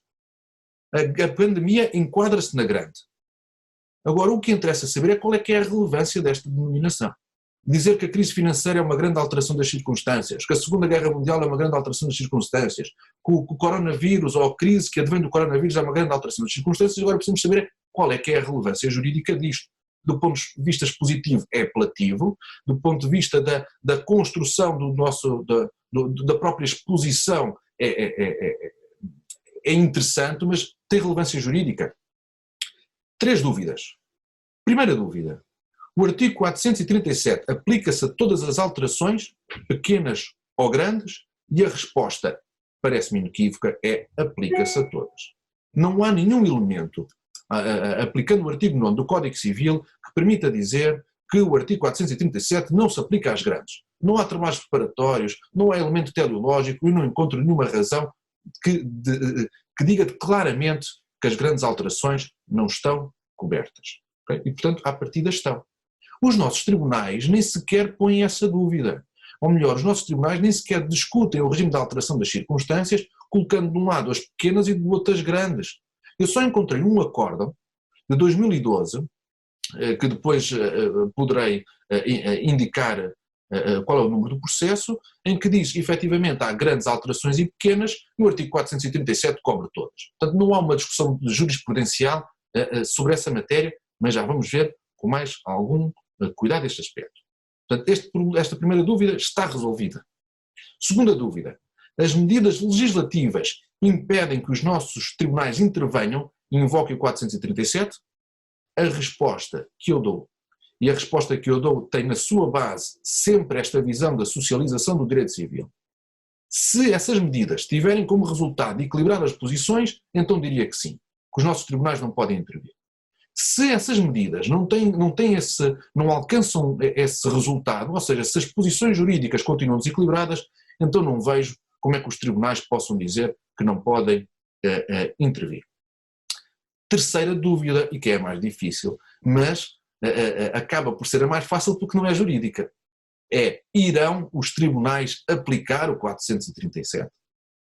Reparem, historicamente, os nossos tribunais mostram-se avessos a invocar a figura do 437 nestas grandes alterações de circunstância, apesar de não utilizarem o termo. Foi assim no 25 de Abril, foi assim na descolonização, foi assim no processo de nacionalização, mas eles não dizem, nós não implicamos o 437 porque o 437 não abrange estas grandes alterações. Arranjam, desculpem uma expressão, encontram aspectos técnicos ou aspectos factuais recorrem a uma argumentação jurídica muito de pormenor para dizer infelizmente neste caso não se aplica ao 437, ou este elemento não se aplica e por isso não está a verificar. Os nossos tribunais mostram, historicamente, não sei se serão todos os tribunais, mas os nossos mostram, grandes cautelas em intervir quando as consequências da sua intervenção extravasam a dimensão meramente jurídica e têm um grande impacto político. O caso paradigmático é o da resolução do BES. Eu, em 2014, numa conferência na nossa faculdade organizada pelo professor Paz Ferreira, disse: eu coloco as minhas mãos no fogo em como os nossos tribunais cíveis vão proteger a parte mais fraca, os lesados do BES vão ser protegidos. Porque se o direito civil sofreu um processo de socialização, então o direito bancário dos valores mobiliários é um direito muitíssimo socializado, um direito muitíssimo regulado, em que a proteção da parte mais fraca resulta de forma inequívoca da lei. Mas os nossos tribunais mostraram cautelas. E mostraram cautelas porquê? Pelas consequências políticas. E, portanto, resumindo, estão preenchidos os requisitos do 437? Estão preenchidos, apesar de ser necessário avaliar casuisticamente. Faz isso sentido à luz do espírito do direito português? Faz, é um direito civil social que procura o equilíbrio das posições jurídicas, não um equilíbrio a todo custo, mas um equilíbrio das posições jurídicas em princípio. Os nossos tribunais reconhecem esta distinção entre grande alteração e pequena? Não reconhecem. Do ponto de vista prático, irão os nossos tribunais aplicar o 437? Eu não vou colocar as minhas mãos no fogo. A minha intuição é que sim, que vão aplicar o 437 sempre que as medidas legislativas não equilibrarem as posições.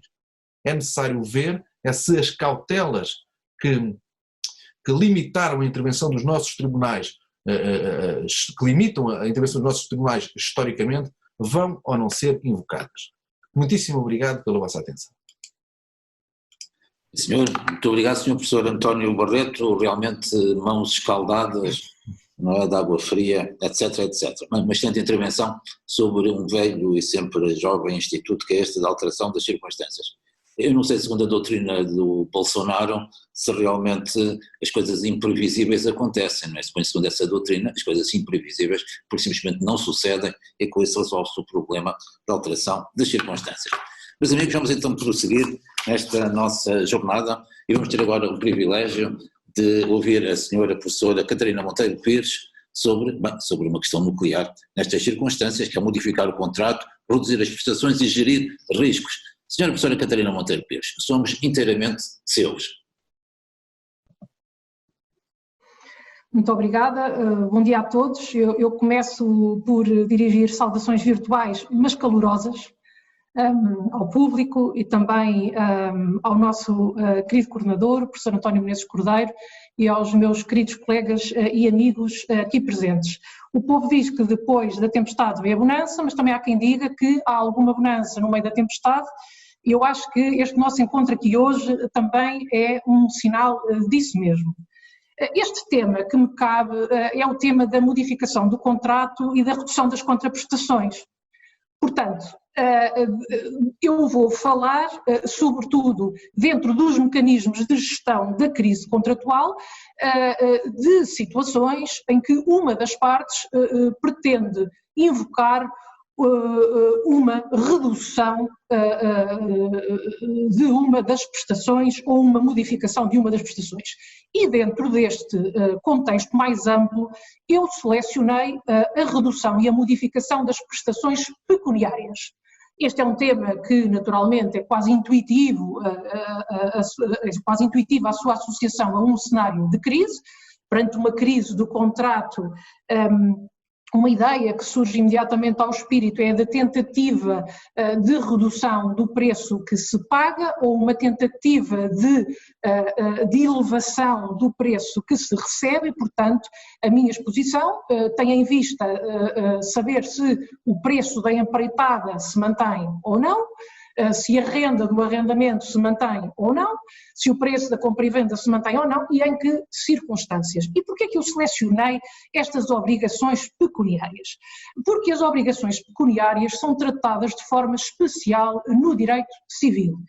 Em primeiro lugar, porque em relação a elas não se aplicam todos os institutos que podem conduzir a um afastamento da pretensão de cumprimento, ou, portanto, se quisermos, em termos mais amplos, uma cessação do dever de prestar, e em segundo lugar porque certos institutos clássicos, como o Instituto de Alteração de Circunstâncias, também não se aplicam da mesma maneira relativamente às obrigações pecuniárias. Bom, então o que vou tentar fazer é um esquema de análise destas situações de redução, procurando individualizar os vários passos do caminho crítico que pode estar na origem de uma estratégia de redução do preço num contrato que seja afetado por esta crise causada pelo novo coronavírus. Então, que passos críticos são esses? Bom, uma primeira premissa que eu estabilizaria é a da prevalência da solução contratual.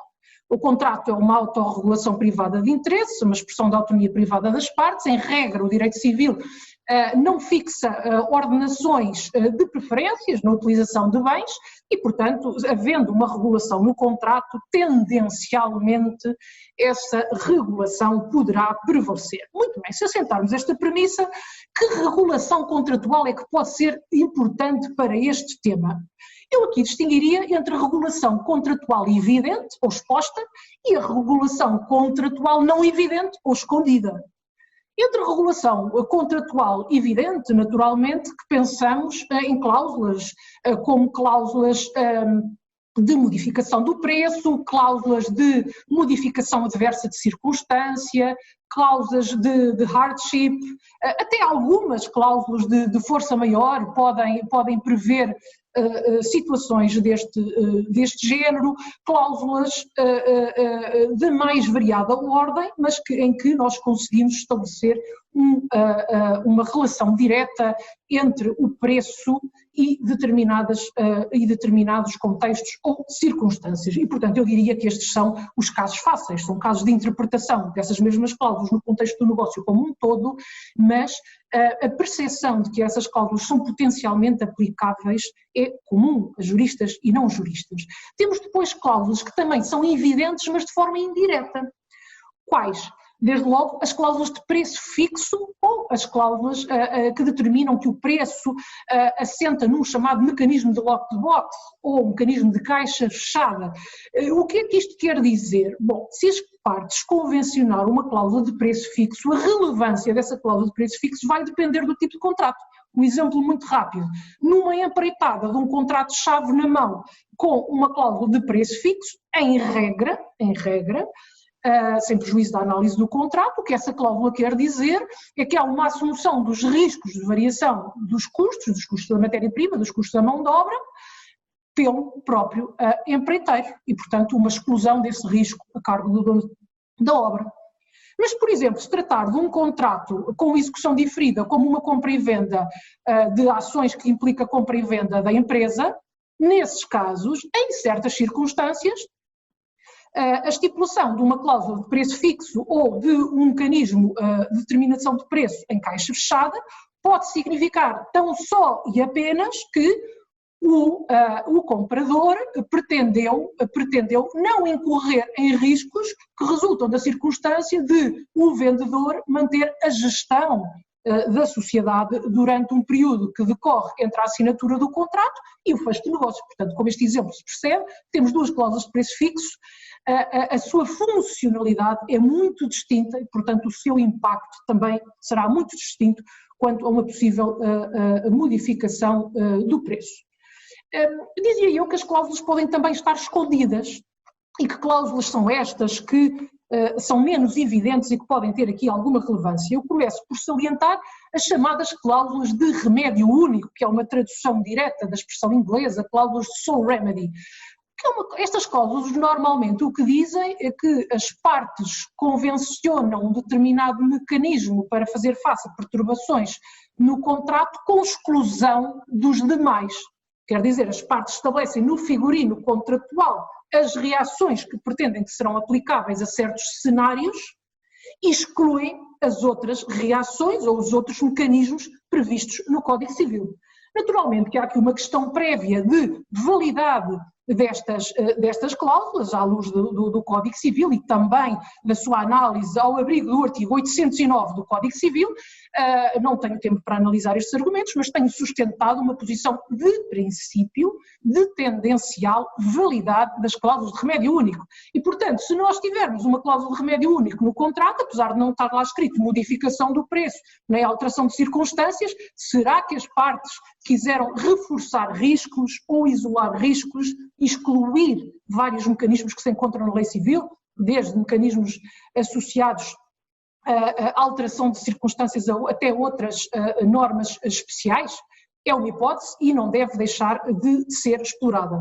Outras cláusulas que têm também relevância indireta nesta matéria são as cláusulas que estão dispostas ao longo do contrato e que implicam uma temporalização ou uma finalização das prestações. E reparem que aqui o meu raciocínio é indireto, ou seja, uma cláusula que temporalize ou que finalize não tem impacto direto na prestação pecuniária em si, mas terá um impacto na prestação de dar ou de fazer, e por ter um impacto na prestação de dar e de fazer, haverá um reflexo, tratando-se de um contrato com prestações recíprocas, na prestação pecuniária. E porquê? O que é isto da temporalização ou da finalização? A temporalização é muito fácil de compreender com um exemplo. Imaginem que um contrato de empreitada existe um determinado momento para conclusão de parte da obra e a conclusão dessa parte da obra naquele momento é a condicio sine qua non da atribuição de uma licença pela entidade administrativa sob pena de preclusão. Ora bem, estamos perante uma prestação de prazo absolutamente fixo, o credor não tem interesse no cumprimento no dia seguinte, só tem interesse no cumprimento até àquele momento e, portanto, havendo esta temporalização, o que significa é que há uma imediata impossibilidade da prestação e isto vai ter consequências do ponto de vista do pagamento do preço. Um exemplo da finalização. A finalização da obrigação depende naturalmente da interpretação do contrato, não só da cláusula do objeto, mas de várias outras cláusulas. Imaginem que um contrato de arrendamento tem uma componente atípica e, portanto, não se trata apenas do gozo do bem, mas do gozo do bem tendo em vista determinadas finalidades, como, por exemplo, a venda de determinados bens no mercado ou atingir determinados volumes de vendas. Ora bem, há aqui uma finalização e, portanto, as consequências desta prestação, se não for possível este gozo concreto do bem assim finalizado, pode haver um impacto também no pagamento da renda. Portanto, começando pelo contrato, analisando estes vários passos do contrato, podemos logo conseguir aqui estabelecer um figurino e uma estratégia. Mas vamos admitir que não temos regulação especial no contrato ou que, tendo regulação especial no contrato, as partes não afastaram o regime geral do Código Civil. Neste caso, há fundamentalmente 3 institutos que podem permitir uma redução da prestação pecuniária. A primeira é o Instituto de Alteração das Circunstâncias, a segunda, a renegociação do preço e a terceira, o recurso a um mecanismo de impossibilidade parcial da prestação. Começando pela primeira, no caso da alteração das circunstâncias, eu não vou analisar os requisitos da alteração das circunstâncias, queria só salientar 2 notas muito rápidas. A primeira é que em princípio, a impossibilidade de prestar prevalece sobre a alteração das circunstâncias e, portanto, há que ver bem se a prestação é finalizada, se não é, se é um caso de impossibilidade e não um caso de alteração de circunstâncias. E, em segundo lugar, a alteração das circunstâncias serve paradigmaticamente para fazer face a desproporções entre prestação e contraprestação ou a perturbações da base do negócio, e eu acrescento da base do negócio objetivo. Ora bem, se assim é, daqui resulta que a alteração de circunstâncias não serve por si só para fazer face a meros aumentos de custos nem a meras perdas de receitas. Eu tenho mais custos, é mais difícil prestar porque existe uma pandemia. Pois, mas o sítio certo pode não ser o artigo 437 do Código Civil. Da mesma maneira, a minha expectativa de receita é menor em virtude da pandemia. Por si só, esta diminuição esperada da receita poderá não ser uma circunstância atendível no âmbito do artigo 437. O problema terá de ser resolvido através de outros institutos. Se a alteração das circunstâncias for aplicável, podemos ter uma modificação do contrato e aqui coloco algumas questões de ordem prática. Primeira, como é que opera a modificação do contrato? A resolução do contrato por alteração de circunstâncias parece-me que deve operar extrajudicialmente. Não é doutrina pacífica, há quem tenha entendimento contrário, mas eu não vejo razões para afastar a regra geral do direito português da resolução extrajudicial. A resolução sendo feita extrajudicialmente pode ser ilícita, porque não houve um terceiro a escrutinar a bondade dos argumentos. Bom, é verdade, mas todas as resoluções podem ser ilícitas e depois aplicam-se os mecanismos existentes. Portanto, aqui também não é diferente na alteração das circunstâncias e, portanto, a resolução é extrajudicial, a modificação tem de ser judicial. Seria estranho ter aqui uma solução diferente para uma e outra. Parece-me que a modificação pode ser feita extrajudicialmente. Bom, mas se assim é, como é que eu consigo compatibilizar esta minha ideia com a circunstância do artigo 437, aludir a juízos de equidade? Parece que os juízes de equidade convocam aqui a intervenção de um terceiro. Bom, parece-me que o que o artigo 437, número 1, impõe é que a modificação, quando realizada por um tribunal, seja ele judicial ou arbitral, deve ser feita de acordo com os juízes de equidade, mas não afasta a possibilidade dessa mesma modificação ser conseguida por outra via extrajudicial e com recurso a outros critérios fixados pela autonomia privada das partes, outros critérios limitados naturalmente pela regra da boa-fé. Portanto, parece-me que a modificação pode ser feita extrajudicialmente. Outra nota, a modificação é feita extrajudicialmente, a outra parte não acata e no final temos um litígio. Qual o momento relevante para efeitos da determinação da alteração das circunstâncias e do pedido de modificação do preço ou mesmo dos pagamentos? Ora bem, parece-me que os efeitos devem aferir-se do pedido de modificação extrajudicial e, portanto, ela também é bastante importante por isto. Não é o momento do pedido judicial ou do pedido arbitral, não é o momento da sentença, é o momento do pedido extrajudicial. Riscos da reação da contraparte. A contraparte recebe um pedido de modificação extrajudicial e pode dizer que a modificação é ilícita. Bom, se disser que a modificação é ilícita, poderemos ter aqui uma situação de impasse e naturalmente que a ilicitude da modificação, se a parte persistir nesse comportamento, pode dar aso ou a um incumprimento do contrato ou a uma declaração antecipada de não cumprimento e daqui podem ser extraídas consequências e o contrato pode ser afetado por uma crise ainda mais grave. Mas também pode acontecer, e estes casos são interessantes, que a modificação não seja ela própria ilícita, ou seja, o artigo 437 permita uma modificação, mas a contraparte diga, bom, eu contratei um contrato com uma determinada equação económica e com um determinado pressuposto. Se o preço a pagar agora é outro, então eu quero sair deste contrato. Este raciocínio é lícito? Ora bem, no passado alguns juristas portugueses já admitiram que sim, em nome da autonomia privada ninguém pode ser obrigado a persistir num contrato que não quer e, portanto, poderia haver sempre uma oposição do mecanismo da resolução quando existisse aqui uma modificação. Eu confesso que aqui tenho várias dúvidas porque me parece que o ponto central é saber se a modificação é ou não exigível. Se a modificação for exigível, ela é exigível por força da regra da boa-fé e, portanto, não me parece que esta parte possa ser afastada apenas com base neste raciocínio, mas mais também por causa da autonomia privada e valorizando este argumento. Porquê? Porque quando é analisado o pressuposto da modificação do contrato, é analisada não só a posição da parte afetada, mas também a posição da contraparte. E, portanto, a modificação é exigível ou não é exigível, tendo em conta estes dois vetores, estes dois núcleos de interesses. Se for exigível, então ela poderá ser determinada e deverá ser cumprida. Avançando, um segundo mecanismo, renegociação. Renegociação é um mecanismo à margem do artigo 437 para permitir uma redução do preço. Ora bem, a renegociação tem sido falada em Portugal em dois contextos. No contexto do artigo 437 como uma espécie de antecâmara a um início de um processo de alteração de circunstâncias e fora do artigo 437. Primeira pergunta, quando ela ocorre no âmbito do artigo 437, quais é que são os mecanismos aplicáveis se a outra parte não renegociar ou se a negociação se frustrar por causa imputável a uma parte? Ora bem, aqui os mecanismos são os do artigo 437. a parte pode recorrer ao tribunal e, portanto, pedir uma modificação do contrato. Poderá haver aqui danos e responsabilidade civil por culpa em contraente, bom, ela não está excluída, mas na generalidade dos casos será muito difícil alegar e provar a existência aqui de danos, a não ser que haja aqui negociações, enfim, chicaneiras ou aqui com propósitos fraudulentos.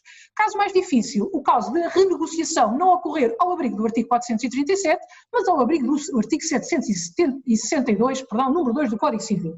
Portanto, ao abrigo da regra da boa-fé, a boa-fé pode impor, paralelamente ao artigo 437, em determinados tipos de contratos, designadamente em contratos prolongados, uma renegociação das prestações pecuniárias. E, neste caso, pergunta-se o incumprimento desse dever de renegociação, que é um dever processo, não é um dever resultado, pode ou não implicar responsabilidade civil. Bom, pode implicar responsabilidade civil, em princípio enquadrável na responsabilidade por culpa em contraente e em princípio também podendo dar aso a uma indemnização pelo interesse contratual negativo. Bom, naturalmente que o tempo não permite aqui a exposição de todas as posições e estas posições que tenho defendido nestes últimos minutos são as minhas e, portanto, há certamente visões contrárias a esta, eu não posso excluir que existem. Finalmente, e antes de terminar, a impossibilidade. Ora bem, uma forma de reduzir o preço é a impossibilidade definitiva parcial. Estamos a assistir a situações de impossibilidade definitiva parcial, neste momento estamos em alguns casos, precisamente porque temos situações de prestações temporalizadas e de prestações finalizadas. E neste caso, qual é a regra? Bom, a regra do Código Civil, que me permite ler, no artigo 793, está em causa uma impossibilidade parcial não imputável às partes, determinada pelo cenário da pandemia, e portanto o artigo 793, número 1, o que diz é que se a prestação se tornar parcialmente impossível, o devedor exonera-se mediante a prestação do que for possível, devendo neste caso ser proporcionalmente reduzida a contraprestação. Portanto, a lei determina uma redução proporcional do preço a pagar. Existem depois regras especiais, nomeadamente no âmbito do arrendamento, o artigo 1040 do Código Civil, mas mantendo-nos nesta regra geral, a pergunta que podemos fazer é como é que opera a redução da contraprestação, porque reparem que a lei diz uma redução proporcional, mas não diz como, e portanto um prático do direito, como é que determina exatamente essa redução, quando o contrato é um contrato prolongado, é um contrato complexo e portanto é muito difícil fazer esta redução proporcional. Temos algum elemento de apoio no sistema? Ora bem, temos um elemento de apoio no sistema, que é o artigo 884 do Código Civil, que é uma norma que se encontra prevista para a compra e venda, mas que pode ser certamente aplicada a outros contratos onerosos, designadamente contratos onerosos de caráter translativo ou não translativo. E o artigo 884 do Código Civil o que nos diz é que se a venda ficar limitada à parte do seu objeto, o preço respeitante à parte válida do contrato é o que neste figurar se houver sido discriminado com parcela do preço global. Se não for discriminado com parcela do preço global, como tantas vezes acontece, então a consequência está no número 2, na falta de discriminação, a redução é feita por meio de avaliação. Bom, de uma maneira geral, estes 3 pontos que queria correr convosco hoje, gostaria apenas de terminar dizendo que os mecanismos de gestão da crise contratual causada pela pandemia são diversos. É importante que não sejam inflacionados certos institutos, é importante que a ciência jurídica e os utilizadores do direito tenham consciência em que existem dezenas de mecanismos previstos na parte geral e na parte especial do Código Civil e o exercício devido neste momento é, enquanto não temos uma lei que altere estas perturbações do cumprimento no seu todo, e talvez até seja bom que não a tenhamos, é saber manusear adequadamente esses institutos com a certeza que o nosso Código Civil não deixa de fora nenhuma situação, nem permite que desequilíbrios sejam perpetuados ou agravados, além daquilo que já sofremos nos últimos dias. Muito obrigada. Senhor, muito obrigado, Sra. Doutora Catarina Monteiro Pires. Efetivamente, o Código Civil tem muitos instrumentos que poderiam atuar nestes casos. Resta saber se eles vão ser aplicados, e resta saber se os tribunais os aplicam, e resta saber se com os tribunais fechados é possível algum tipo de aplicação. Agora, tribunais fechados, estamos preocupados também com as arbitragens. E para nos esclarecer sobre aquilo que se passa com as arbitragens, não há nada como ouvir um especialista. Sr. Professor Dr. Diogo da Costa Gonçalves, quero ter a bondade de se dirigir a estes seus admiradores. Muito obrigado. Muito obrigado, Sr. Professor. E começava, antes de mais, por cumprimentar o Sr. Professor e agradecer-lhe pontificar esta iniciativa do Centro de Investigação de Direito Privado, que nos permite não só estar a refletir sobre temas tão prementes e tão interessantes do direito, como também voltar a estarmos juntos, virtualmente juntos, depois deste confinamento forçado em que nos encontramos. E por isso agradecia ao Sr. Professor a iniciativa, cumprimentava todos os meus colegas e começaria por dizer que da multidão de questões que aqui foram colocadas durante esta nossa conversa, tudo isto irá, num determinado dia, ser testado num tribunal e numa decisão jurisdicional. E por isso, se de facto o nosso sistema jurídico está sob stress ou sob tensão, e se estamos a testar as fronteiras do próprio sistema e as capacidades aplicativas de institutos que muitos de nós ensinamos várias vezes aos nossos alunos, mas que nunca os tivemos que aplicar concretamente, esse teste último passa necessariamente por um ato de jurisdição, togada ou não togada, judicial ou arbitral, onde se irá de facto perceber e se calhar recriar o próprio sistema nas suas virtualidades aplicativas. E de facto o Sr. Professor Menezes Cordeiro dizia que como é que vamos fazer isto com tribunais fechados ou com a justiça paralisada, e isto é de facto preocupante porque o momento em que vivemos, o principal contributo do sistema jurídico não é só a solução material, mas é também a solução célere, flexível, expedita, que não a estamos a ter ou que não vemos grande possibilidade de ter neste contexto. E por isso será um novo momento, creio eu, para repensarmos as virtualidades da arbitragem e olhar para ela justamente como um modo de resolução de litígios que, sob stress dos institutos materiais e sob tensão dos meios judiciais de resolução, nos podem ajudar bastante. Eu creio que para ponderar a crise e o impacto da crise numa arbitragem doméstica ou internacional, vale sempre a pena sublinhar uma lente ou uma ideia, uma leitura possível que devemos ter presente quando lemos problemas de arbitragem. Que é a seguinte: uma arbitragem é funcionalmente exercício de jurisdição, mas é, quanto ao seu título causal, um negócio jurídico. E esta precisão é importante porque muitos dos problemas que se nos colocam na arbitragem dependem a sua solução da natureza funcional de jurisdição, e por isso eu vou procurar a solução na natureza da função que está a ser exercida, mas outros problemas e outras soluções dependem do título causal do exercício da jurisdição e por isso dependem, encontram a solução na natureza do negócio jurídico constitutivo ou atributivo de poder jurisdicional aos árbitros. Com esta lente, ou com esta leitura, o que é que o legislador para já da crise fez imediatamente à administração da justiça? Vimos na introdução que temos 70 diplomas de legislação Covid, pelo menos. Eu digo pelo menos porque eu ainda não vi o Diário da República enquanto estou a falar convosco e é possível que já tenhamos mais alguma legislação sobre isto e por isso também estas nossas comunicações são sob reserva do legislador não nos ter desmentido enquanto estávamos a conversar aqui animadamente. Mas a primeira intervenção legislativa do legislador foi a Lei número 1A de 2020, logo no dia 19 de março, já alterada esta semana pela Lei 4A de 2006, de 6 de abril, se não estou em erro, e a decisão foi a suspensão dos prazos processuais. E o legislador foi muito claro: suspendem-se os prazos para a prática de quaisquer atos processuais ou procedimentais nos processos nas instâncias que corram termos em processos judiciais e arbitrais. Como estão recordados, a primeira versão deste diploma recorria à figura das férias judiciais, que era um recurso que, quanto à arbitragem, era especialmente infeliz, por quanto ser uma figura absolutamente estranha ao Instituto Arbitral e por colocar uma série de problemas quanto à sua aplicação às arbitragens, desde logo se os regulamentos de arbitragem previam ou não previam a aplicação subsidiária do processo civil, se davam relevância ou não davam a férias judiciais, se criavam outro mecanismo de suspensão de atos ou de prazos.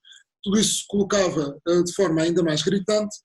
O legislador emendou agora à mão, retirando a figura das férias judiciais como paradigma da suspensão do processo, mas ainda assim mantendo uma suspensão generalizada, mas ao mesmo tempo abrindo por uma janela aquilo que fechou na porta, que era nas exceções do número 5, da linha A e B, a possibilidade de continuar a praticar atos urgentes ou não urgentes, presenciais ou não presenciais, desde que consigamos garantir meios telemáticos para a sua prática, acrescentando também a possibilidade de conhecer de mérito dos processos. Portanto, o que é que está realmente suspenso? Eu acho que ninguém ainda percebeu muito bem, não é? Eu pelo menos tenho alguma dificuldade em fixar, mas centremos-nos na aplicação desta suspensão, que podemos chamar-lhe a suspensão Covid. Vamos centrar como é que aplicamos esta suspensão Covid às arbitragens. Há um primeiro problema que imediatamente se coloca, que é este. Que elemento de conexão tem que ter uma arbitragem com a lei portuguesa para que se coloque a questão de saber se este regime da suspensão Covid é ou não é aplicável? É a lei aplicável ao processo? É a lei da nacionalidade das partes? É a lei que rege, que conhece o mérito da causa? É a lei do país onde a decisão arbitral vai ser aplicável? Que elemento de conexão é que temos que garantir para que se coloque este problema? E para responder a este problema, creio que também não é irrelevante uma outra questão, que é saber se a suspensão Covid é uma mera tutela adjetiva e por isso da organização de processo arbitral, ou se estamos em um bocadinho mais e o que temos é uma tutela substantiva de algum interesse juridicamente atendível, ainda que na pendência de um processo. Isto, obviamente, a solução que dermos, a resposta que dermos a este problema não é inocente ou não é neutra para a resposta ou para aferir o elemento de conexão com a lei portuguesa. Todavia, e porque isto é uma primeira reflexão sobre variedíssimos problemas da arbitragem que se irão colocar, eu sugeria que centrar a minha atenção em dois aspectos. O primeiro deles, vamos admitir que temos todos os elementos de conexão possíveis e imaginários com a lei portuguesa e por isso estamos a falar de uma arbitragem doméstica, a correr termos em Portugal, ad hoc, com remissões para regulamentos de centros de arbitragem português, o lugar da aplicação será em Portugal, não temos qualquer problema quanto a isso. A pergunta que se coloca é qual é a relação que conserva a suspensão Covid com a própria autonomia privada.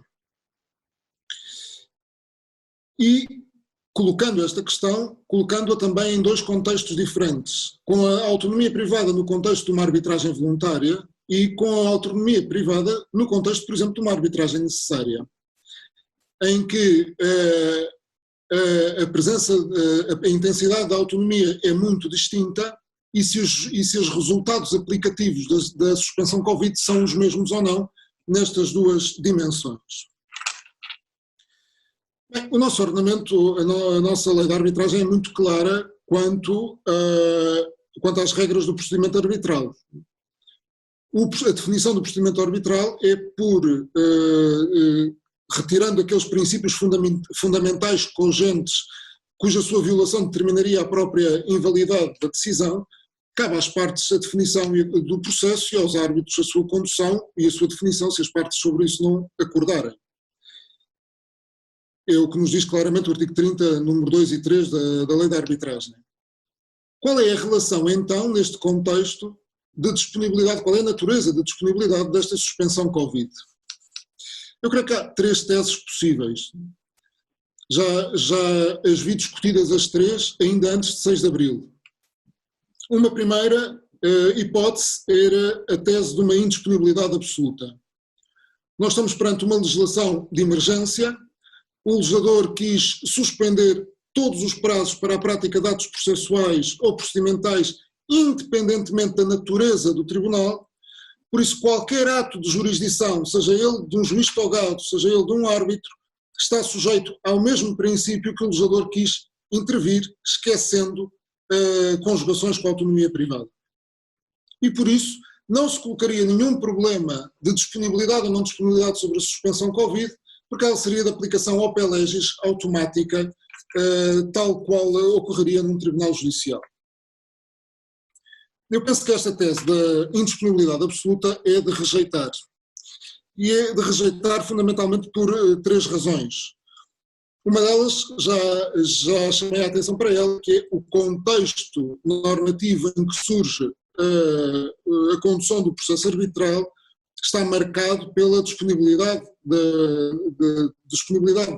para as partes e para o tribunal da condução e fixação das regras arbitrais. Depois, porque a tutela que o legislador quer conferir é uma tutela que, à partida, pode ser dispensada pelas partes tuteladas. Por isso, nada imporia uma suspensão contra aqueles que, beneficiados com a suspensão, dela quisessem desistir. Desde logo, até se quisermos, pelos próprios critérios de arbitrabilidade objetiva, que traduziriam muito facilmente esta disponibilidade. E depois porque a nova redação dada ao ao artigo 7, número 5A da Lei 4A de agora, de 6 de Abril, aponta claramente para uma pessoalização dos atos que estão a ser ou não aplicados e por isso para a disponibilidade da suspensão. Não sendo absolutamente indisponível, pergunta-se, a suspensão para ser aplicada é necessário que as partes o queiram, ou a suspensão aplica-se ainda que as partes o não queiram e pode ser afastada num processo arbitral. No fundo, o que teríamos era, se quisermos, uma espécie de disponibilidade negativa em que a vontade das partes releva para afastar o regime, ou uma disponibilidade positiva em que a vontade das partes releva para convocar a aplicação do regime. Como decidir? Ora bem, eu creio que podemos ter 2 linhas de orientação muito claras sobre esta matéria. A primeira delas é, se o Tribunal Arbitral se constitui agora, neste momento, e após a entrada em vigor da suspensão Covid, parece pacífico que as partes podem naturalmente afastar as suspensões e o que é mais útil é regular como é que o procedimento vai ser conduzido na contingência da pandemia, que atos e como é que vão ser praticados e que salvaguardas serão dadas às partes. Por isso, nas arbitragens que se constituem agora, o problema não se colocará. E nas arbitragens que já se encontram constituídas? Bem, nas arbitragens que já se encontram constituídas e tenha havido acordos das partes e do Tribunal quanto à prática dos atos, também o problema não se colocará porque eles não estão proibidos. Não é? E é claríssimo que a suspensão de Covid não proíbe a prática dos atos nem a decisão de mérito do processo. O problema já se coloca quanto à hipótese de o Tribunal estar constituído, mas o grau de litigiosidade é tal que nenhuma das partes ou uma das partes se opõe ao afastamento da suspensão. E por isso se tenta opor à outra parte justamente a suspensão do processo, a sua paralisação e que não está disponível para dialogar ou encontrar um modo de prática destes atos. Aqui sim é que o Tribunal é chamado a ter que decidir alguma coisa. E aqui sim é que se coloca o teste de saber qual é a disponibilidade afinal deste regime para as partes e para o Tribunal. Eu creio que, dando uma solução que me parece a mais indicada, há um primeiro ponto para resolver que é geral um bocadinho a tudo o que falámos aqui hoje, não é? Que é quais são os critérios hermenêuticos para interpretar a legislação Covid. Em várias intervenções vossas, dos meus ilustríssimos colegas, se acentuava o facto das soluções dadas pela legislação Covid serem soluções que resultariam do sistema. E que o sistema, dizia há pouco a professora Catarina Monteiro Pires, terá todas as soluções possíveis para os problemas que aqui estamos a viver, embora a professora Maria de Lourdes Ferreira chamara a atenção que algumas destas soluções, se calhar, carecem mesmo de intervenção legislativa. O que nós temos, em bom rigor, é um legislador a intervir normativamente, sob pressão, sem tempo, sem densidade técnica, com um contexto factual de uma mutação incrível, rápida, e isto coloca desafios à interpretação, aos critérios de interpretação da legislação Covid. Eu creio que os critérios de interpretação, ou 2 critérios de interpretação, terão que ser sublinhados quando estamos a olhar para a interpretação, para a legislação Covid. O primeiro deles é uma interpretação conforme ao sistema. O legislador, por princípio, não estará a procurar dar soluções na legislação Covid diversas ou conflituantes com o nosso sistema interno. O legislador pode, por exemplo, estar a intervir para repor o equilíbrio de uma relação jurídica ou de um padrão de relações jurídicas, mas tendencialmente o reequilíbrio proposto pelo legislador seria um reequilíbrio que chegaríamos pelo manuseamento de outros institutos. E depois, mais do que a densidade técnica ou formal, interessa-nos valorizar a ratio do legislador. Ora, parece claro que o escopo teleológico da suspensão Covid é fundamentalmente este. A nenhuma das partes pode ser oposta a não prática de um ato ou uma consequência nefasta pelo decurso de um prazo processual. Uma norma de proteção neste sentido, que eu não posso opor a ninguém a não prática ou um efeito negativo pelo decurso do prazo na pendência de um processo. Ora, sendo isto assim, também me parece que a melhor leitura da suspensão Covid no processo arbitral, tendo em conta também o artigo 7º, número 5, linha A e B, é dizer o seguinte: a aplicação da suspensão Covid nas arbitragens já constituídas faz renascer ou reviver aquele momento processual da nossa LAV em que as partes são chamadas a definir o processo arbitral. E que, se não há acordo quanto à definição do processo que a arbitragem deve seguir, cabe ao tribunal já constituído definir o processo. Por isso eu tenderia a propor que se lesse o artigo 7º, número 5, a linha A e B, quanto à suspensão Covid, em conjugação com o próprio artigo 30 da LAV, dizendo as partes são rechamadas a reolhar para a ordenação do processo e a fixarem qual é o acordo agora para a produção de atos na pendência da pandemia e do estado de emergência, e apenas não havendo acordo das partes quanto a isso, ouvidas as razões, na falta de acordo, definir o tribunal qual a medida concreta do procedimento.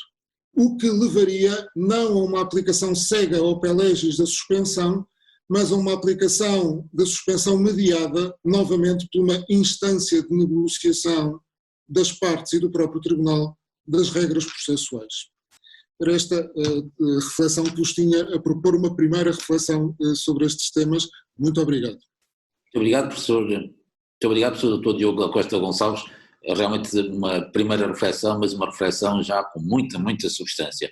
Nós temos uma tempestade no oceano, e no meio do oceano até a jangada simpática, que é das arbitragens, foi atingida. Bom, meus amigos, eu vou agradecer aos colegas de painel as vossas intervenções, que nos enriqueceram a todos.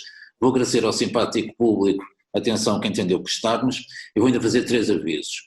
O primeiro é de que o Centro de Investigação de Direito Privado irá disponibilizar os textos correspondentes às intervenções que acabam de ouvir. A segunda é que o Centro de Investigação de Direito Privado irá indicar um e-mail pelo qual estaremos disponíveis para ouvir sugestões e para responder a perguntas. Se quiserem pedir pareceres, aí será um pouco mais complicado, mas enfim, procuraremos acompanhar aquilo que o simpático público de nós quiser. E o terceiro aviso é que haverá uma próxima sessão em que nos iremos dedicar a contratos em especial que estejam sob stress, em data que será devidamente anunciada. E posto isto, dirigindo-me a todos, apesar das circunstâncias inabituais, desejo a todos uma Santa Páscoa, desejo a todos muita saúde e desejo a todos as maiores felicidades. Muito obrigado pela vossa atenção.